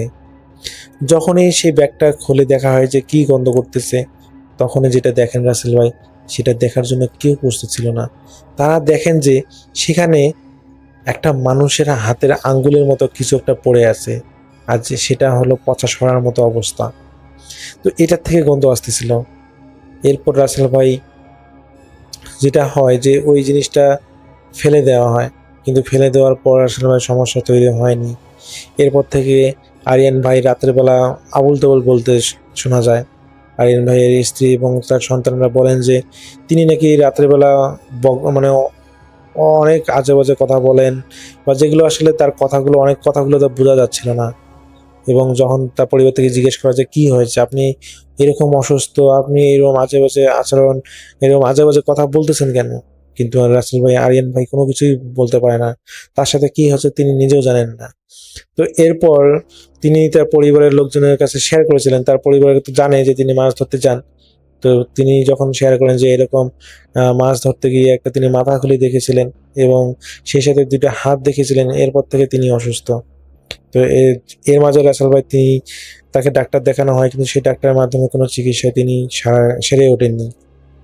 পরবর্তীতে তাকে হলো একজন কবিরাজকে দেখা হয় এবং কবিরাজ বলেন যে ওই জায়গায় নাকি একটা সময় একজন দম্পতি ঘুরতে গিয়েছিল ওই জায়গাটা দেখার জন্য, এবং ওখানে গিয়ে ওই দম্পতি পুরুষ যে আছে, স্বামী স্ত্রীর মধ্যে যে পুরুষ আছে, যে উনি ওনার বউকে এখানে নাকি পানিতে চুবিয়ে মেরে ফেলেছেন।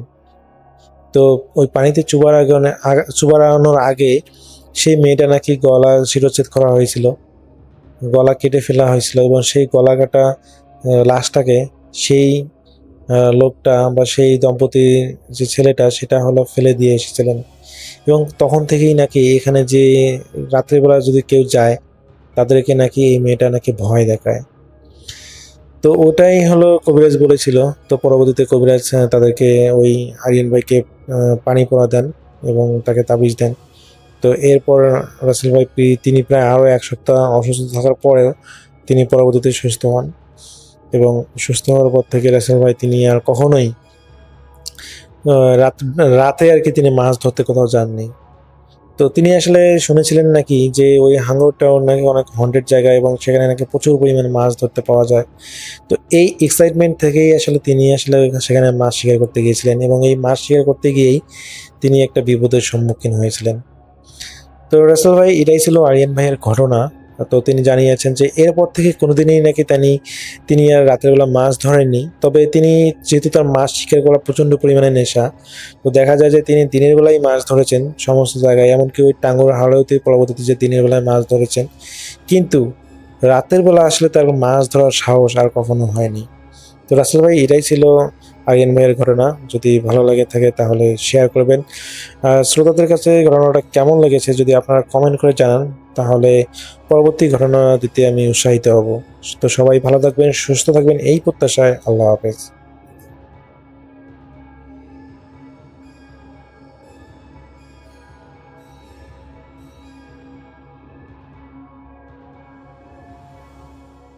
যে ঘটনাটি আমাদের সাথে শেয়ার করেছেন রুবেল হোসেন আল আহসা, সৌদি আরবিয়া থেকে। রুবেল হোসেন আজ থেকে বছর 10 আগে সৌদি আরবিয়াতে চাকরি করতে যান এবং তার চাকরি হয় একটি ফার্মল্যান্ডে, সেটা আল আহসা তে। সেই জায়গাটায় নাকি অনেক ফার্মল্যান্ড আছে।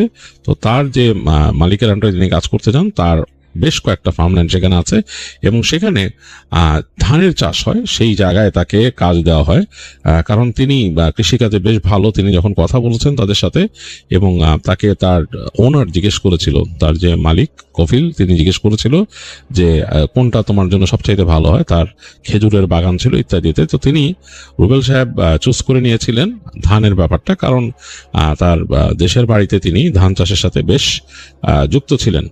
তো ওখানে গিয়ে তিনি বেশ আনন্দ পান, কারণ ওখানে নাকি একটা ধান হয়, যে ধানটা খুবই ওখানকার বিখ্যাত একটা ধান, এবং এই ধানটা নাম হচ্ছে হাসাউই, এবং এই ধানের জন্য জায়গাটা বেশ জনপ্রিয়। তো তিনি দেশে থাকতেও চাষাবাদ করেছেন এবং তার জন্য খুব সহজ হয়, এবং তিনি খুব পছন্দ করেন, কারণ তাদের যেই থাকার জায়গাটা দিয়েছে সেখানে মাজরা বলে সেটাকে, এবং মাজরাটা হচ্ছে চারিপাশে ক্ষেত, ফসলের মাঠ বিশাল, এবং এই ফসলের মাঠটার মধ্যে স্পেশালিটি হচ্ছে এখানে তার কাছে দেখে মনে হচ্ছে যে ঠিক বাংলাদেশের মতো, কারণ তাদের যে মাজরা যেখানে, সেখানে গাছগাছালি দেওয়া, চারিপাশে গাছগাছালি, মাঝখানে তাদের ঘরগুলা, এবং ঘরগুলা তাদের থাকার জন্য যেটা করা, এই পাশে আছে তাদের টুলস এবং অন্য কিছু রাখা, আরেক পাশে তাদের স্টোর রুম আছে, আর এই পাশে তাদের ছোট্ট 2টা ঘর। তো এই ঘরটার মধ্যে অ্যাকচুয়ালি থাকতো হচ্ছে রুবেল, এবং যখন তিনি গিয়েছেন তিনি এবং তার আগে থেকে আরেকজন বাঙালি ভাই থাকতো। তো ওই মানে 2জনের জন্যই ওই জায়গাটা অ্যালোকেটেড ছিল, কারণ ফসল লাগাই দেওয়ার পর টেক কেয়ারের জন্য এই 2জনের বেশি প্রয়োজন হতো না। আর যখন অন্যান্য সময় লাগতো, লাইক যখন এখানে জমি প্রিপেয়ার করা বা অন্যান্য সময়, তখন তাদের লোক আসতো, অন্য ফার্মে তারা থাকে, সেসব ফার্ম থেকে তারা আসতো, এসে মূলত কাজ করতো।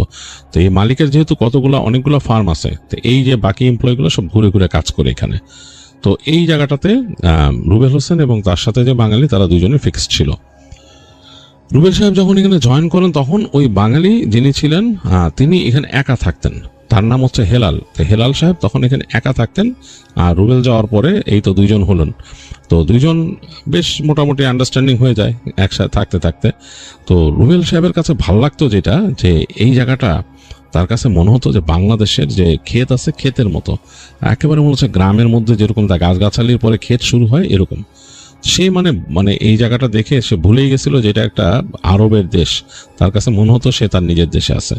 তো খুব এনজয় করতেন। যখন ধান হয়েছে মোটামুটি বেশ বড়, সে ধানের ঈদে হাঁটতেন তিনি আইল দিয়ে এবং তাকায় থাকতেন, এবং দূরে অন্য মাজরা দেখতেন। সেই মাজরার মধ্যে খেজুর গাছের এরকম একটা বেশ আইল্যান্ডের মতো হয়ে আছে, খেজুর গাছ ধরে আছে এই ক্ষেতের ওই পাশে।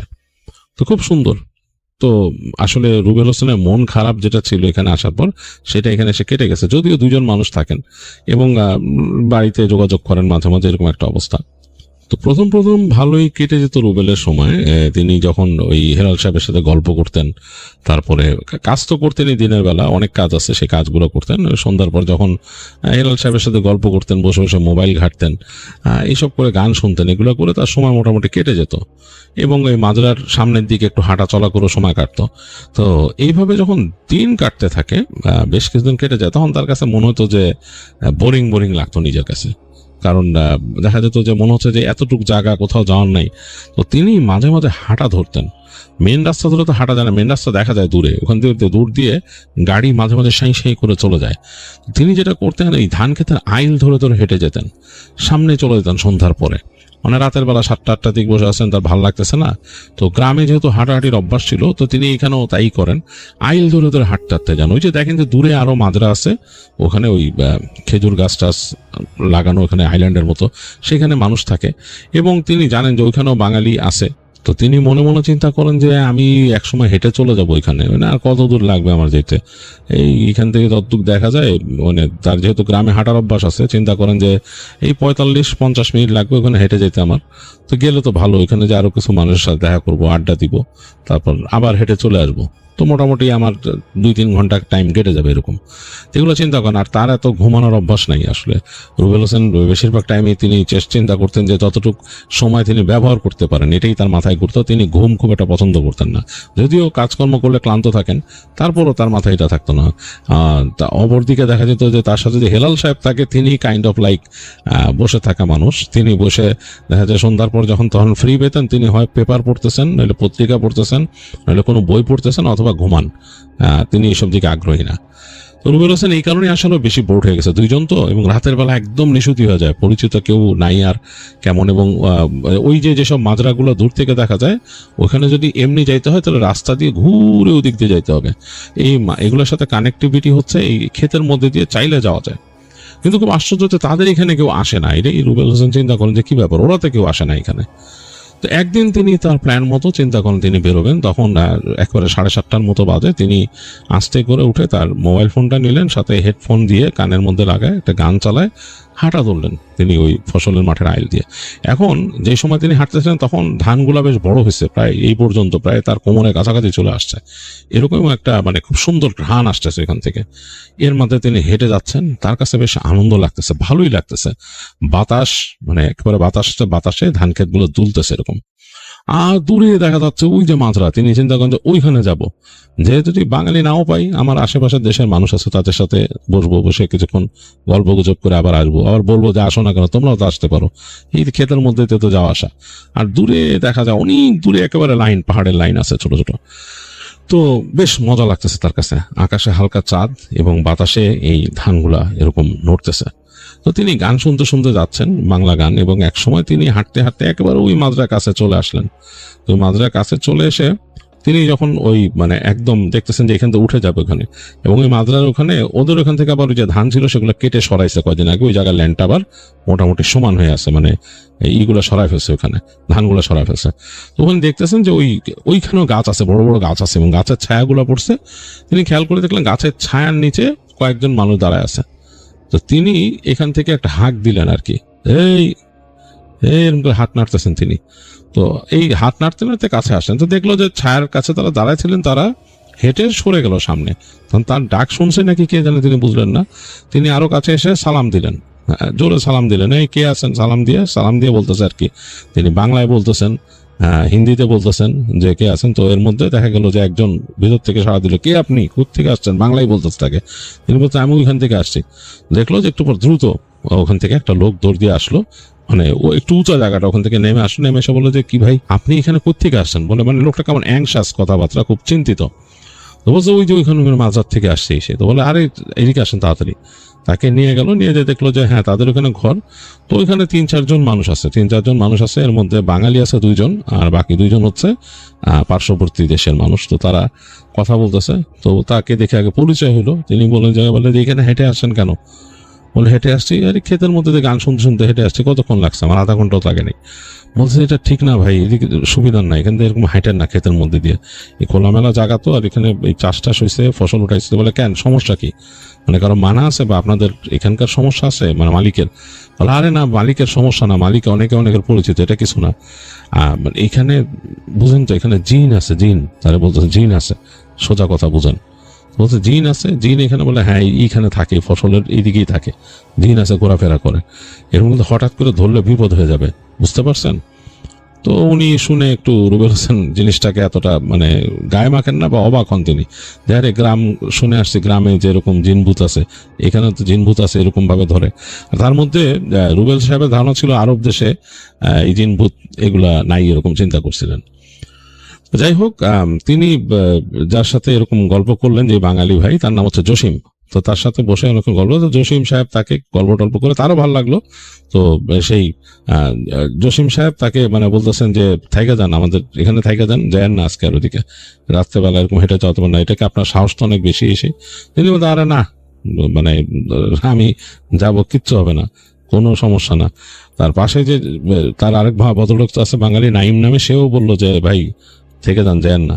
তো সে বললো যে আরে ভাই কোনো সমস্যা না, ওই পার্শ্ববর্তী যেই দেশের 2 ছিল তারাও না করছে। তো এগুলো আর শুনলেন না। রুবেল হোসেন বললেন যে আরে কোনো ব্যাপার না, আপনারা ভয় পান বেশি, এর জন্য সমস্যা, কোনো জিন টিন কিচ্ছু না, আমি হেঁটে চলে যাবো, দেখবেন কোনো সমস্যা নেই। বলে তিনি সোজা ওদের থেকে বিদায় নিয়ে হাঁটা ধরলেন। তো বোঝা গেল যে এরা 4 জনই মানে খুব মানে ওনার উপরে অবাক হইলো বা ওনার উপর একটু বিরক্ত হইলো যে এই লোকটা এইভাবে হেঁটে আসছে কেন, তারা কিছু একটা হয়তো জানে। তো যাই হোক, রুবেল তাদের কাছ থেকে বিদায় নিয়ে হাঁটা ধরলেন ফিরতি পথে, এবং প্রথমে সেই খোলা মাঠ, মানে যেখানে ফসল কেটে ফেলা হয়েছে, ওদিক দিয়ে তিনি আসতেছেন। দেখতেছেন যে চাঁদটা অনেকটা হেলে গেছে, মেঘে ঢেকে গেছে, বাতাস এখনো আছে, বেশ বাতাস, হু বাতাস। সেই ধানের খেতে বাড়ি খেয়ে সেগুলো চলে আসছে সেদিক দিয়ে, মানে বেশ অন্যরকম একটা পরিবেশ। তার খারাপ লাগতেছে না, তিনি গান শুনতেছেন আর হেঁটে হেঁটে আসতেছেন। তো যখন তিনি এসে আবার সেই ধান ক্ষেতের মধ্যে ঢুকলেন, যেখানে ধান হয়ে আছে সেগুলোর মধ্যে, তার কাছে কেন জানি মনে হতে থাকলো যে তার আশপাশ দিয়ে কেউ চলাফেরা করতেছে, মানে একটা ক্ষেতের মধ্যে দিয়ে হেঁটে গেলে যেরকম হয়, মনে হয় কিছু একটা হেঁটে যাচ্ছে, সেরকম তিনি ফিল করতেছেন যে ধান ক্ষেত চিরে চিরে কিছু যাচ্ছেন। এবং তিনি একটু অবাক হইলেন। আবার একটু পরে তিনি ফিল করলেন তার পেছনে কেউ আসতেছে। তো তার অস্বস্তি লাগা শুরু করলো, শব্দ হচ্ছে ধান খেতে। তিনি তার ওই হেডফোন লাগানো থাকার পরও তিনি বুঝতে পারতেছেন, এবং তিনি ওই গান আর এনজয় করতে পারতেছেন না। এক পর্যায়ে তিনি হেডফোনটাকে খুলে ফেললেন, কান থেকে হেডফোনটাকে খুলে তিনি পকেটে রেখে দিলেন। পকেটে রেখে তিনি চলতেছেন, এবং এখন জানি কেমন জানি একটা ভয় লাগা শুরু করলো তার কাছে। তিনি ডানে বামে তাকাইতেছেন, আর ওই তারা বলছে ওইখান থেকে যে এখানে জিন আছে ইত্যাদি। তিনি ভাবলেন যে এইসব দূর, এগুলো আমি মাথায় আগে ঢুকাইতাম না, এই লোকগুলো বলে আমার মাথার মধ্যে এগুলো ঢুকাই দিছে। তো তিনি ঘাড় ফিরে একবার পেছন দিকে তাকালেন, কারণ তার মনে হচ্ছিল ঠিক তার পেছনে পেছনে কেউ আসতেছে। পেছনে তাকালেন, দেখলেন কেউ নাই, দূরে দেখা যাচ্ছে, মোটামুটি বেশ দূর হয়ে গেছে এখন সেই মাদ্রা যেটা থেকে তিনি রওনা দিচ্ছেন। তো তিনি আবার হাঁটা শুরু করলেন, তো হেঁটে সামনে আসতে আসতে তিনি একটা জিনিস লক্ষ্য করলেন, যেই জিনিসটা তিনি কখনো দেখেন নাই এই এতদিন যেখানে আসছেন, যে মনে হচ্ছে হঠাৎ করে কুয়াশা আসতেছে, ফিনফিনে কুয়াশা এই ধান ক্ষেতের উপর দিয়ে ভেসে ভেসে আসতেছে। এই জিনিসটা কিন্তু তিনি এখানে দেখেন নাই। তিনি অবাক হলেন, এবং কুয়াশাটা মনে হচ্ছে একটা খণ্ড, সে ধান ক্ষেতের উপর দিয়ে একটা কুয়াশার খণ্ড, এরকম মানে একটা দলা পাকানো কুয়াশার খণ্ড ভেসে ভেসে কাছে চলে আসতেছে, এবং এসে সেটা চারপাশ দিয়ে ঘুরতেছে। তার খুব অবাক হয়ে গেলেন তিনি, মানে আস্তে করে ডান দিক দিয়ে ঘুরে আসতেছে, এরকম এই পাশ থেকে আসতেছে, একসময় তার চারিপাশ দিয়ে ছেয়ে ফেললো। তিনি অবাক হলেন, এটা কি? পরে তিনি বুঝতে পারছেন কুয়াশা না ধোঁয়া, মানে তার দৃষ্টি এদিক ওদিক সরায় ফেলতেছে, মানে তিনি বুঝতে পারতেছেন না। তো তার হাতে কিন্তু ওই ফ্ল্যাশ লাইট ছিল একটা, তার সাথে সে ফ্ল্যাশ লাইট মারলেন। ফ্ল্যাশ লাইট মারলেও দেখে যে ওই ধোঁয়ার মধ্যে ফ্ল্যাশ লাইট মারলে যেরকম হয় সেরকম ধান ক্ষেতের মধ্যে পড়তেছে। এবং তিনি একটু অবাক হলেন যে তিনি যে রাস্তা দিয়ে হেঁটে আসছিলেন সেই রাস্তা থেকে তিনি সরে গেছেন, তিনি মানে ক্ষেতের মধ্যে দিয়ে, শুকনা ক্ষেতের পাশ দিয়ে হাঁটতেছেন কোন এক জায়গায়। একটু অবাক হলেন, কিরে কি অবস্থা। তারপর তিনি খেয়াল করলেন তিনি আসলে আরেকটা আইলের মধ্যে আছেন, যে আইল ধরে তিনি আসছেন সেদিকে না, তার যেদিকে যাওয়ার দরকার সেদিকে না। তিনি ফ্ল্যাশ লাইট মেরে দেখতেছেন যে তার যে মাঝরার যে রাস্তাটা সোজা, ঠিক সেই পথে তিনি নাই, তিনি আরেকটা আইলে ঢুকে গেছেন পাশে। তো তিনি আবার তাড়াতাড়ি মানে হেঁটে আবার ফিরতি পথ ধরুন ওই সাইডে যে ওইদিকে যাবেন, তো আবার হেঁটে হেঁটে আসতেছেন। তো হাঁটতে হাঁটতে তিনি আবার সঠিক আইলে উঠলেন, উঠে আবার আসতেছেন। তো তিনি দেখতেন কুয়াশাটা ডেন্সড হয়ে গেছে, মানে ধোঁয়ার মতো ডেন্সড, ভারী হয়ে গেছে। মনে হচ্ছে যে মানে তিনি খুব বেশি দেখতে পাচ্ছেন না, ফ্ল্যাশ লাইট মারলেও মনে হচ্ছে খুব ধোঁয়া উঠলে সামনে দিয়ে যেরকম সেরকম, আর খুব দূরে দৃষ্টি যাচ্ছে না। তো খুব অবাক হয়ে গেছেন আসলে রুবেল হোসেন, বুঝতে পারতেছেন না যে এটা কেন হলো। তিনি এখানে আসার পর কখনো এরকম কুয়াশা দেখেন নাই চোখে, খুব অবাক হয়ে গেলেন। তো এরপর অনেকক্ষণ পর তিনি আবারও বুঝতে পারলেন যে তিনি আসলে আরেকটা আইল দিয়ে ঢুকে একটু সরে গেছেন। এবার তার ভয় লাগা শুরু করলো। তিনি চিন্তা করলো, আরে আমি কি মানে হারাই যেতেছি, কি ব্যাপার। তো কিছুক্ষণ দাঁড়ায় থেকে তিনি দোয়া পড়লেন, মনে মনে দোয়া পড়ে ফু দিলেন, নিজের গায়ে ফু দিলেন, শরীর বন্ধ করলেন, বন্ধ করে আবার হেঁটে হেঁটে যাচ্ছেন। এইবার তিনি চেষ্টা করতেছেন যে তিনি বুঝতে পারছেন যে তিনি এদিকের বাঁ দিকে ক্রমে সরে যাচ্ছিলেন। তো তিনি ডানে চেপে হাঁটা শুরু করলেন এই আইলটা ধরেই, কিন্তু জানেন যে এটা দিয়ে হাঁটলে ওই সোজা আইলে পড়বেন তিনি। এরকম করতে করতে তিনি যে আবার যে তাদের যে মূল আইলটা সেখানে উঠলেন, উঠে হাঁটতেছেন আর দোয়া পড়তেছেন। তো পড়তে পড়তে এক সময় তিনি বুঝলেন যে তিনি তার মাজারার কাছাকাছি আসছেন। যে যখন ফ্ল্যাশ লাইটটা মারছেন, মারার পর তিনি দেখতেছেন যে হ্যাঁ, দেখা যাচ্ছে তাদের যে ওই গাছে ছাওয়া, মানে বেশ কতগুলো গাছ তাদের বাসায়, গাছে ছাওয়া তাদের মাজরার ভিতর দিয়ে ওই রাস্তাটা ঢুকে গেছে তিনি দেখতেছেন। হঠাৎ করে মনে হলো যে এই ধান ক্ষেতের অংশটা শেষ হচ্ছে এবং কুয়াশাটাও শেষ হয়ে গেছে। তিনি যে বেরোলেন, মনে হলো যে তিনি হঠাৎ করে কুয়াশার একটা দেয়ালের বাইরে চলে আসলেন। এখানে কোনো কুয়াশা নেই এবং ওয়েদারটার মতো একটা ডিফারেন্স, মানে ওইখানে ছিল কেমন যেন একটা ওয়েদার, এখানে পুরোপুরি ডিফারেন্ট টাইপের একটা ওয়েদার এখানে তাকে ঘিরে ধরছে, মানে স্বাভাবিক। এবং মনে হচ্ছে যে হঠাৎ করে কান টান বন্ধ হয়ে আসতেছিল, সেখান থেকে একটা মানে বাস্তব জীবনে তিনি চলে আসেন, কান ঝাঝা করতেছে। তো তিনি যখন নাকি ওখান থেকে বেরোইছেন, জাস্ট ওই কুয়াশাটা পার হয়ে নর্মাল জায়গায় বেরোইছেন, তিনি দেখতেছেন সামনে তার এসে উঠে যাওয়ার জায়গা। 2-3 পা হেঁটে সামনে গেছেন, পেছনে তিনি ফস করে শব্দ পেলেন, একটা ফোর্স করে শব্দ। দ্রুত ঘুরে তাকাইছেন তিনি, তাকায় দেখতেছেন একটা বড় সাপ। এটাকে ইজিপশিয়ান কোবরা বলে, কিন্তু এটা রং পুরা কুচকুচে কালো এবং বেশ বড়, নর্মাল যে সাইজ সেরকম না, আরো বড়, ফোনাটাই বড়। তার দিকে তাকায় ফোঁস ফোঁস করতেছে একেবারে, মনে হচ্ছে যে এটা ওই যে স্পিডিং কোবরার মতো বিষ ছুঁড়ে মারবে এরকম ভাবেই করতেছে। তিনি লাইট মারে দেখলেন যে লাইটের আলো চকচক, মানে কুচকুচে ওইটা শরীর চকচক করতেছে। তিনি ভয়ের চোটে একে বেঁকে দৌড় দিলেন। তিনি গ্রামে জানতেন যে আঁকা বাঁকা দৌড় দিলে নাকি সাপ ধরতে পারে না। তিনি আঁকা বাঁকা ভাবে দৌড় দিলেন এবং তিনি জানেন না তার পেছনে ছুটে আসছে কিনা। এত স্পিডে দৌড়াইছেন রুবেল হোসেন, তিনি মানে বলতে পারবেন না যে এত স্পিডে তিনি জীবনে দৌড়াইছেন কিনা। মনে হয় পায়ের আঙুলের উপরে ভর করে দৌড়াইছেন এরকম। দৌড়াতে তিনি তাদের যে কোয়ার্টার সেটা সামনে চলে আসলেন। এসে তিনি ফট করে তখন ঘুরে আলো মারছেন, দেখলেন যে না, তার পিছনে কিছু আসে নাই। তাড়াতাড়ি তিনি ওই তার ঘর খুলে ভিতরে ঢুকলেন। ঢুকে তার ভয় লাগতেছিল, মনে হচ্ছিল সাপটা এখানে আছে নাকি। তখন দেখলেন না, তো বাতি জ্বালানো আছে তখনও, যেহেতু সেই বাতি তিনি ওখানে নেবার নাই। তাকায় দেখলেন যে তার পাশে যে হেলাল, তিনি ঘুমায় আছেন, তিনি তার বিছানায় ঘুমায় গেছেন। তিনি ঢুকে তা দেখলেন যে তার খাবারটা আবার ওই প্লেটটা ঢেকে রাখছে ওইখানে হেলাল সাহেব। তো তিনি তাড়াতাড়ি লাইট রেখে ওখান থেকে পানি ছিল নিয়ে যে ওই পাশেই একটা ছোট কিচেনের মতো, সেখান থেকে হাতটা ধুয়ে তাড়াতাড়ি, আর হাত মুখ ধুইতে ফ্রেশ হইতে গেলেন না, তাদের যে হাত মুখ ধোয়ার জায়গাটা বাইরে পানির পাম্প আছে ওটা চালাইতে হয়, ওটার পাশেই। তো পানির পাম্প সাধারণত রাতের বেলা দুইজন মিলেই যান, কখনো আবার যদি কেউ ঘুমায় থাকে বা না উঠাইতে চায় তখন একজন যে চালায় দিলেও হয়। এটা নিয়ে এত বদার না উনি। আজকে উনি চিন্তা করতেছেন যে আজকে আর ভয় যাবেন না, বা যদি যাইতে হয় তাহলে তিনি হেলাল সাহেবকে তুলবেন সাথে, এই চিন্তা করতেছেন। কোনো মতে হাতটা ধুয়ে তিনি খেতে বসলেন এবং খাওয়ার সময়টা তার ভয় লাগতেছে, প্রচন্ড ভয় লাগতেছে। মনে হচ্ছে যে মানে ওই সাপটা চলে আসবে এখানে। তিনি অবাক হলেন, তিনি এখান তো সাপের কথা শোনেন নাই। আবার চিন্তা করলেন যে থাকতেও তো পারে, এখানে খেতি জমি সবকিছু, এখানে সাপ থাকলে থাকতেই পারে। তিনি এত ভয় পেতেছেন কেন, নিজে নিজে চিন্তা করতেছেন এটা। এই সময় খাওয়া দাওয়া শেষ হয়েছে, তিনি তারা প্লেটলেট ধুয়ে তিনি এসে শুয়ে পড়ছেন। শুয়ে বাতিটা নিভাই দিচ্ছেন, বাতিটা নিভাই শুয়ে আসেন এবং চুপচাপ তিনি ঘুমের চেষ্টা করতেছেন। আর যখন তার ঘুম এসে গেল, তিনি ঘুমের মধ্যে দুঃস্বপ্ন দেখলেন। স্বপ্নের মধ্যে তিনি দেখতেছেন যে একটা বড় সাপ তার বিছানার উপরে উঠে তার পেটের উপর বসে তার মুখের কাছে ফানা ধরে রাখছে, এবং তিনি চোখ মেলে দেখতেছেন যে সাপটা। এটা তিনি ভয়ে স্বপ্নের মধ্যে দেখছেন। ভয়ে তিনি চিৎকার করে উঠছেন। চিৎকার করে ওঠার সাথে সাথে দেখছে যে ওখানে হেলাল সাহেব লাফ দিয়ে উঠছে। এটা বলছে কি হয়েছে। তো তখন তিনি বলতেছে, হেলাল ভাই স্বপ্ন দেখছি, ভয়ের স্বপ্ন। তো তিনি বলেন, দোয়া পড়ে ঘুমাও, কি আর আছে এসে, আর রাত বিরাইতে ঘুরো কেন রাস্তায়, হেলাল সাহেব বলতেছে। যাই হোক, তিনি দোয়া দরুদ পড়ে আবার ঘুমাইলেন। এর মধ্যে ঘুমের সময় একেবারে ফজরের সময় ঘুম ভাঙছে, উঠে নামাজ কালাম পড়লেন। তো দেখলেন যে ওদের পাম্প চালানো হয় নাই। হেলাল সাহেব বলছে, রাত্রেবেলা তুমি আসতো, পাম্পটা চালাই দিয়ে আসলে কি হইতো। তো তিনি বলতেছেন যে এরকম ঘটনা।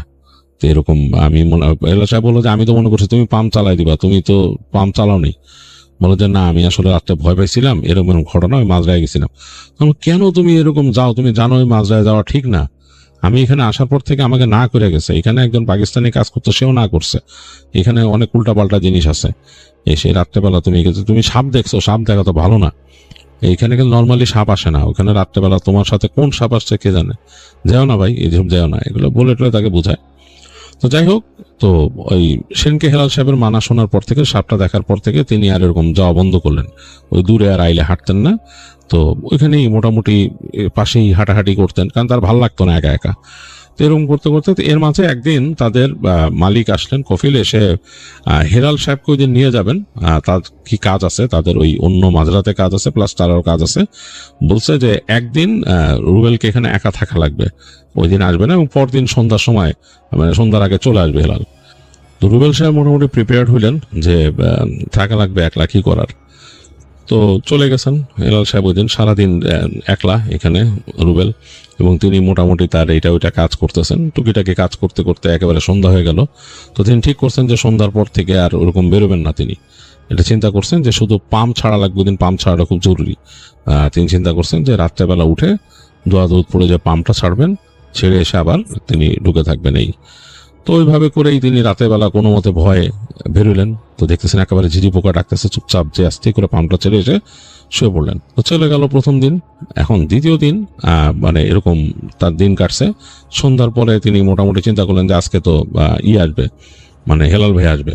তো এই চিন্তা করে নিজে খাবার দাবার রান্না করছিলেন, তারা মাছ নিয়ে আসছিলেন। তো বড় বড় সরপুটি মাছ। তো তিনি মাছ ভাজছেন, বিকাল বা সন্ধ্যার সময় মাছ ভাইজা টেজা পুরো রেডি করছেন। তো চিন্তা করছে যে হেলাল ভাই আসলেও খাবে।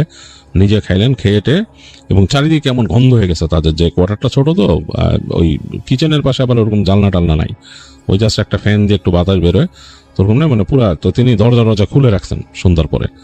চিন্তা করছে হেলাল ভাই তো চলে আসবে। তো এইদিকে সন্ধ্যা হইতেছে, হেলাল সাহেবের আর খবর নাই। তো তখন রুবেল ফোন করলেন হেলাল সাহেব, যে ভাই আসতেছেন না?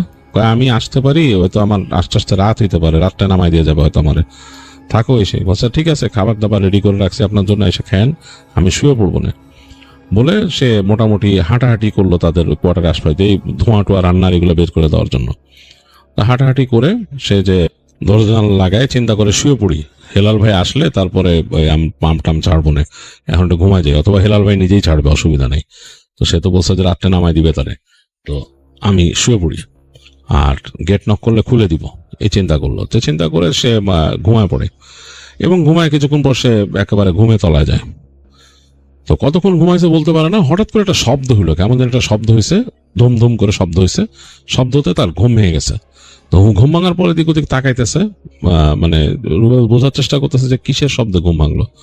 তো তাকায় দেখতেছে যে তার রুমের কিন্তু লাইট বন্ধ, কিন্তু তাদের প্লাগের মধ্যে একটা ছোট্ট ডিম লাইটের মতো লাগানো থাকতো, ওটাতে হালকা আলো আসে। তো ওইটাতে আলোতে দেখতেছে যে তার যে রুমের দরজাটা খোলা, দরজাটা খোলা, বাইরে একটা আলো জ্বলতো ওইদিকে, ওই পাশে, ওই আলোটা হালকা এখানে এসে পড়ছে। সে চিন্তা করলো যে আসছে নাকি, হেলাল ভাই আসছে নাকি। তো হেলাল ভাই দরজা খুললো কেমনে? দরজা কি তার কাছে কোনো চাবি আছে? মানে ওইটা তো বোল্ট লক, এরকম গোল ঘুরানো, হাত মানে হ্যান্ডেল ঘুরানো বোল্ট লক। চিন্তা করছে যে ওইটা ঘুরে ঢুকছে নাকি। আমি তো অবশ্য ছিটকানি মারি নাই। তো চিন্তা করলো আসতে পারে, তো খুলে যে কলের দিকে গেছে, এই সেই হাত মুখ ধুইতে গেছে। তো তারপরে সে উঠে সে হেঁটে গেল দরজার দিকে যেয়ে দেখলো যে হ্যাঁ, দরজার লক খোলা। মানে এখান থেকে একটা চাপ দিয়ে দেয় আর কি, টাস করে চাপ দিয়ে লাগায় দেয় আর কি। ওখানে যেহেতু চুরি টুরির এরকম ব্যাপার নাই, মানে সাধারণত এরকম জায়গায় কোনো চুরি এরকম হয় না, পানিশমেন্ট তো অনেক কড়া। তো এই কারণে মানুষ এত চিন্তা করে না, ওই যে ভিতরে ঢুকায় জাস্ট সুইচটা, বাটনটা চাপ দিলে লক হয়ে যায়, ওইভাবেই থাকে মানুষ। তো সে দেখতেছে যে বাটন মানে খুলছে, কেউ চাবি দিয়েও খোলা যায় ওই পাশ থেকে। তো সে মনে করছে হয়তো হেলাল ভাই আসছে, চিন্তা করে সে আস্তে করে দরজাটাকে চাপায়। সে যে ওই যে তাদের যে কিচেন, ওখানে যায়, যে মুখটা একটু ধোয়, একটু পানি দিয়ে মুখের মধ্যে, তার অভ্যাস, একটু পানি খেয়ে যায়। সে চিন্তা করে যে শুয়ে পড়ি, হেলাল ভাই যেহেতু আসছে, মোটরও তিনি চালাবে, মানে পাম্পও সে চালাবে, অসুবিধা নেই। সে গেটটাকে এমনি আবার লাগায় দেয়, মানে ওই যে সুইচ টিপে না, জাস্ট লাগাই দিয়ে শুয়ে পড়ে। তো শুয়ে তার মানে ঘুমের চেষ্টা করতেছে, চোখে কেমন জানি একটা ঘুম ভাব যেহেতু ছিল চলে আসছে। এই সময় সে হঠাৎ করে ফিল করলো যে ঘরের মধ্যে কেউ আছে। তো সে কিন্তু স্পষ্ট তার এতটুকু মনে আছে, সে দরজাটাকে জাস্ট লাগায় আসছে, মানে লক চাপ দেয়, দরজাটাকে সে লাগায়। কেউ তো ঢুকলে গেট খুলে ঢুকবে, সে দরজা খোলার শব্দ পাবে, সেগুলো তো পায় নাই, কিন্তু তার মনে হচ্ছে ঘরের মধ্যে কেউ আছে। চিন্তা করলো হেলাল ভাই কোথায় ছিল, আমি তো একটু আগে রান্নাঘরেও গেলাম, তখন নাই, কি ব্যাপার। তো এর মধ্যে সে ওইদিকে শব্দ পাইতেছে ঘরের মধ্যে, কেমন জানি মানে টক টক কট কট কট কট শব্দ হচ্ছে, কেমন একটা নড়াচড়ার শব্দ হইতেছে। চিন্তা করে ঘটনা কি।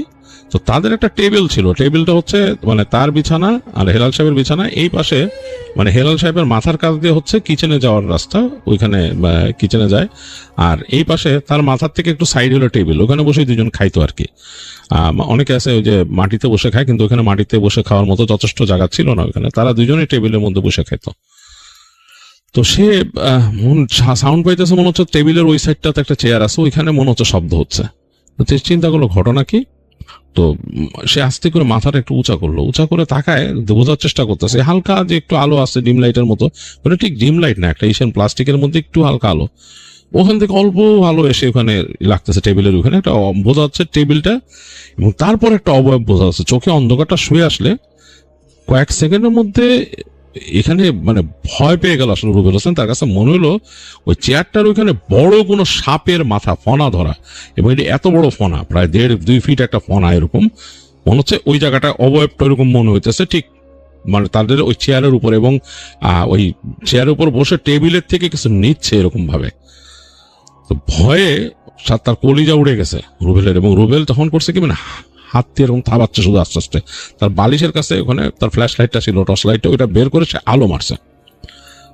মিলি সেকেন্ডের মধ্যে আলোটা যে পড়লো, এবং আলোটা যে পড়ার পরই সে তার মনে হলো যে সাপের অবয়ব যে দেখছিল ওইটার থেকে একটা মানুষ বসা এখানে। এবং মানুষ মানে কি, ওই যে সে ইকে দেখে আসছিল ওই মাজরার মধ্যে জসিম লোকটাকে, জাস্ট জসিম ওখানে বসে আছে, তার গায়ে শার্ট পরা, এবং জসিমের মুখের মধ্যে তাদের ওই যে মাছ, সে মাছ বেছে রাখছে, সে মাছের কাঁটাটা, মাছটা নাই কাঁটাটা ধরা মুখের মধ্যে, এবং এইভাবে করে তার দিকে তাকাইছে জসিম, দেখে হাসতেছে এরকম, মুখের মধ্যে একটা হাসি, চাপা হাসি। সে দেখলো জসিমের চোখ দুটা জ্বলে উঠছে, দপ করে জ্বলে উঠছে, মানে চোখের মনিটা জ্বলতেছে ভিতরে। তার দিকে তাকায় একটা মুচকি হাসি দিয়ে, মুচকি হাসিটা বেশ মনে হচ্ছে ইভেল টাইপের হাসি দিয়ে বলতেছে, মাছটা খুব মজা করে ভাবছেন, খুব মজা হয়েছে, খুব ভালো লাগতেছে, এই আলো শোনান, আলো মারছেন কেন আমার দিকে। এটা শোনার সাথে সাথে রুবেলের বুকের মধ্যে থরথর করে কাঁপুনি উঠে গেল। সে সাথে সাথে লাইটটা সরাই ফেললো এবং লাইটটা নিভাই দিল।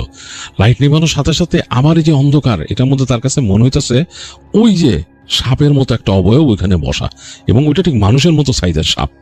এত ভয়ঙ্কর লাগলো তার কাছে, সে ভয়ে গুটি সুটি মেরে গেল দেয়ালের সাথে। ওই পাশ থেকে শুনতেছে সেই জসিমের কণ্ঠে, এত ভয় পাইতেছেন কেন, আমি জসিম। এই জসিম বলতেছে, এবং তার ভিতর থেকে একটা হাসি উঠতেছে এরকম, মানে এত ভয়ঙ্কর ব্যাপারটা রুবেল বলতে পারবে না। এক সেকেন্ড পর দেখলো, মনে হলো যে সাপের মতো জিনিসটা নেমে গেল, ওখান থেকে নেমে দরজার দিক গেল, এবং তারপর সে দেখলো দরজাটা খুলে গেল অটোমেটিকলি বাইরের হালকা আলোতে। এইবার সে দেখতেছে কুচকুচে একটা সাপ বের হয়ে যাচ্ছে তার দরজা দিয়ে, এরকম মোটা, মানে এরকম মোটা। সে আলো মারছে, সাথে সাথে ফ্ল্যাশ লাইট মারছে ওদিকে। ফ্ল্যাশ লাইটটা মারার সাথে সাথে ওটা ঘুরে এরকম ফনা তুলছে তার দিকে। পুরো আলোটা যে পড়ছে কুচকুচে কালো, এরকম সে পুরো দেখতেছে, চোখ দুইটা জ্বলতেছে। একটু আগে ওই জসিমের চোখ যেরকম জ্বলছিল সেরকম, এবং সেই সাপের দুইটা সামনে যে দাঁত ফ্যাং সে দেখতে পারছে এরকম ভাবে, মুখি করে এত বড়, মানে ফনাটাই এত বড়। মানে ভয়ে আত্মা উড়ে গেছে। মানে রুবেল হোসেন ভাবতে পারতেছে না, সে মনে মনে সাথে সাথে দোয়া পড়তেছে এবং মুখ দিয়ে দোয়া বেরিয়ে গেলো, জোরে জোরে দোয়া পড়া শুরু করলো। মুখে সে দেখলো যে সাপটা ঘুরে চলে গেল ওইখান থেকে। সে তাড়াতাড়ি দোয়া পড়তেছে এবং পা রাখতে পারছে না, ভয়, এত ভয় লাগতেছে তার। ভয়ের চোটে সে একসময় সে একটু সম্বিত ফিরলো, ভাবলো যে ভাই আমার তো কিছু করতে হবে, উঠে মানে এরকম বসে থাকলে তো হবে না, ভয়। তো সে উঠে গিয়ে দরজাটার মধ্যে হাত দিল, দেখলো ঠান্ডা নব এবং হালকা বাতাস দরজার ফাঁক দিয়ে, দরজাটাকে পুরো লাগাই দেওয়া যায় নাই। তো সে জোরে চাপ দিয়ে দরজাটা লাগাই দিল, লাগাই দিয়ে আবার সুইচ টিপে দিল, টিপে ঘরের বাতি জ্বালাইলো। বাতি জ্বালায় দেখতেছে যে তার ওখানে যে খাবার ছিল খাবারটা নাই, এবং মাছের শুধু কাটাগুলো আছে, আর কিচ্ছু নাই, সব নিয়ে গেছে, সব খেয়ে ফেলছে এখানে। এবং সে অবাক হইলো যে কে খাইলো, মানে খুবই একটা আজব কাণ্ড। তো সে তাড়াতাড়ি এই প্লেটটার দিকে, মানে হাত দিতে তার ভয় লাগছে প্লেটটা হাত দিয়ে ছুঁইতে, তো সে তাড়াতাড়ি লাইটটাকে জ্বালায় রেখেই বিছনার মধ্যে চলে আসলো। এসে কাঁথা মুড়ি দিয়ে, তার কাছে মানে কাঁথা ছিল, কাঁথা মুড়ি দিয়ে সে শুয়ে আছে, মাথাটাকে ঢেকে রাখছে, হাতে ফ্ল্যাশ লাইট এবং মনে মনে দোয়া পড়তেছে। অনেকক্ষণ পর তার ঘুম চলে আসছে চোখে, মনে হচ্ছে যে ঘুমিয়ে চোখ লেগে যাচ্ছে, ঘুমায় যাবে সে। এই সময় সে দরজার মধ্যে আবার নক শুনলো, ধপ ধপ ধপ ধপ ধপ ধপ ধপ ধপ। তবে এইবার কিন্তু একটা কাজ করছিল রুবেল, দরজা লাগানোর সময় বিসমিল্লাহ বলে দরজাটা লাগাইছিল সে, মানে সুইচটা দরজা লাগাই বলছে বিসমিল্লাহ বলে দরজা লাগাই দিছিল সে। ধপ ধপ ধপ ধপ নক হইতেছে। তো সে কোনো করে না, উত্তর দেয় না, কারণ এত রাত্রেবেলা তার মাঝরাতে কেউ আসবে না। আর যদি আসে তাহলে বলবে, হেলাল আসলেই বলবে যে এই দরজা খুলো।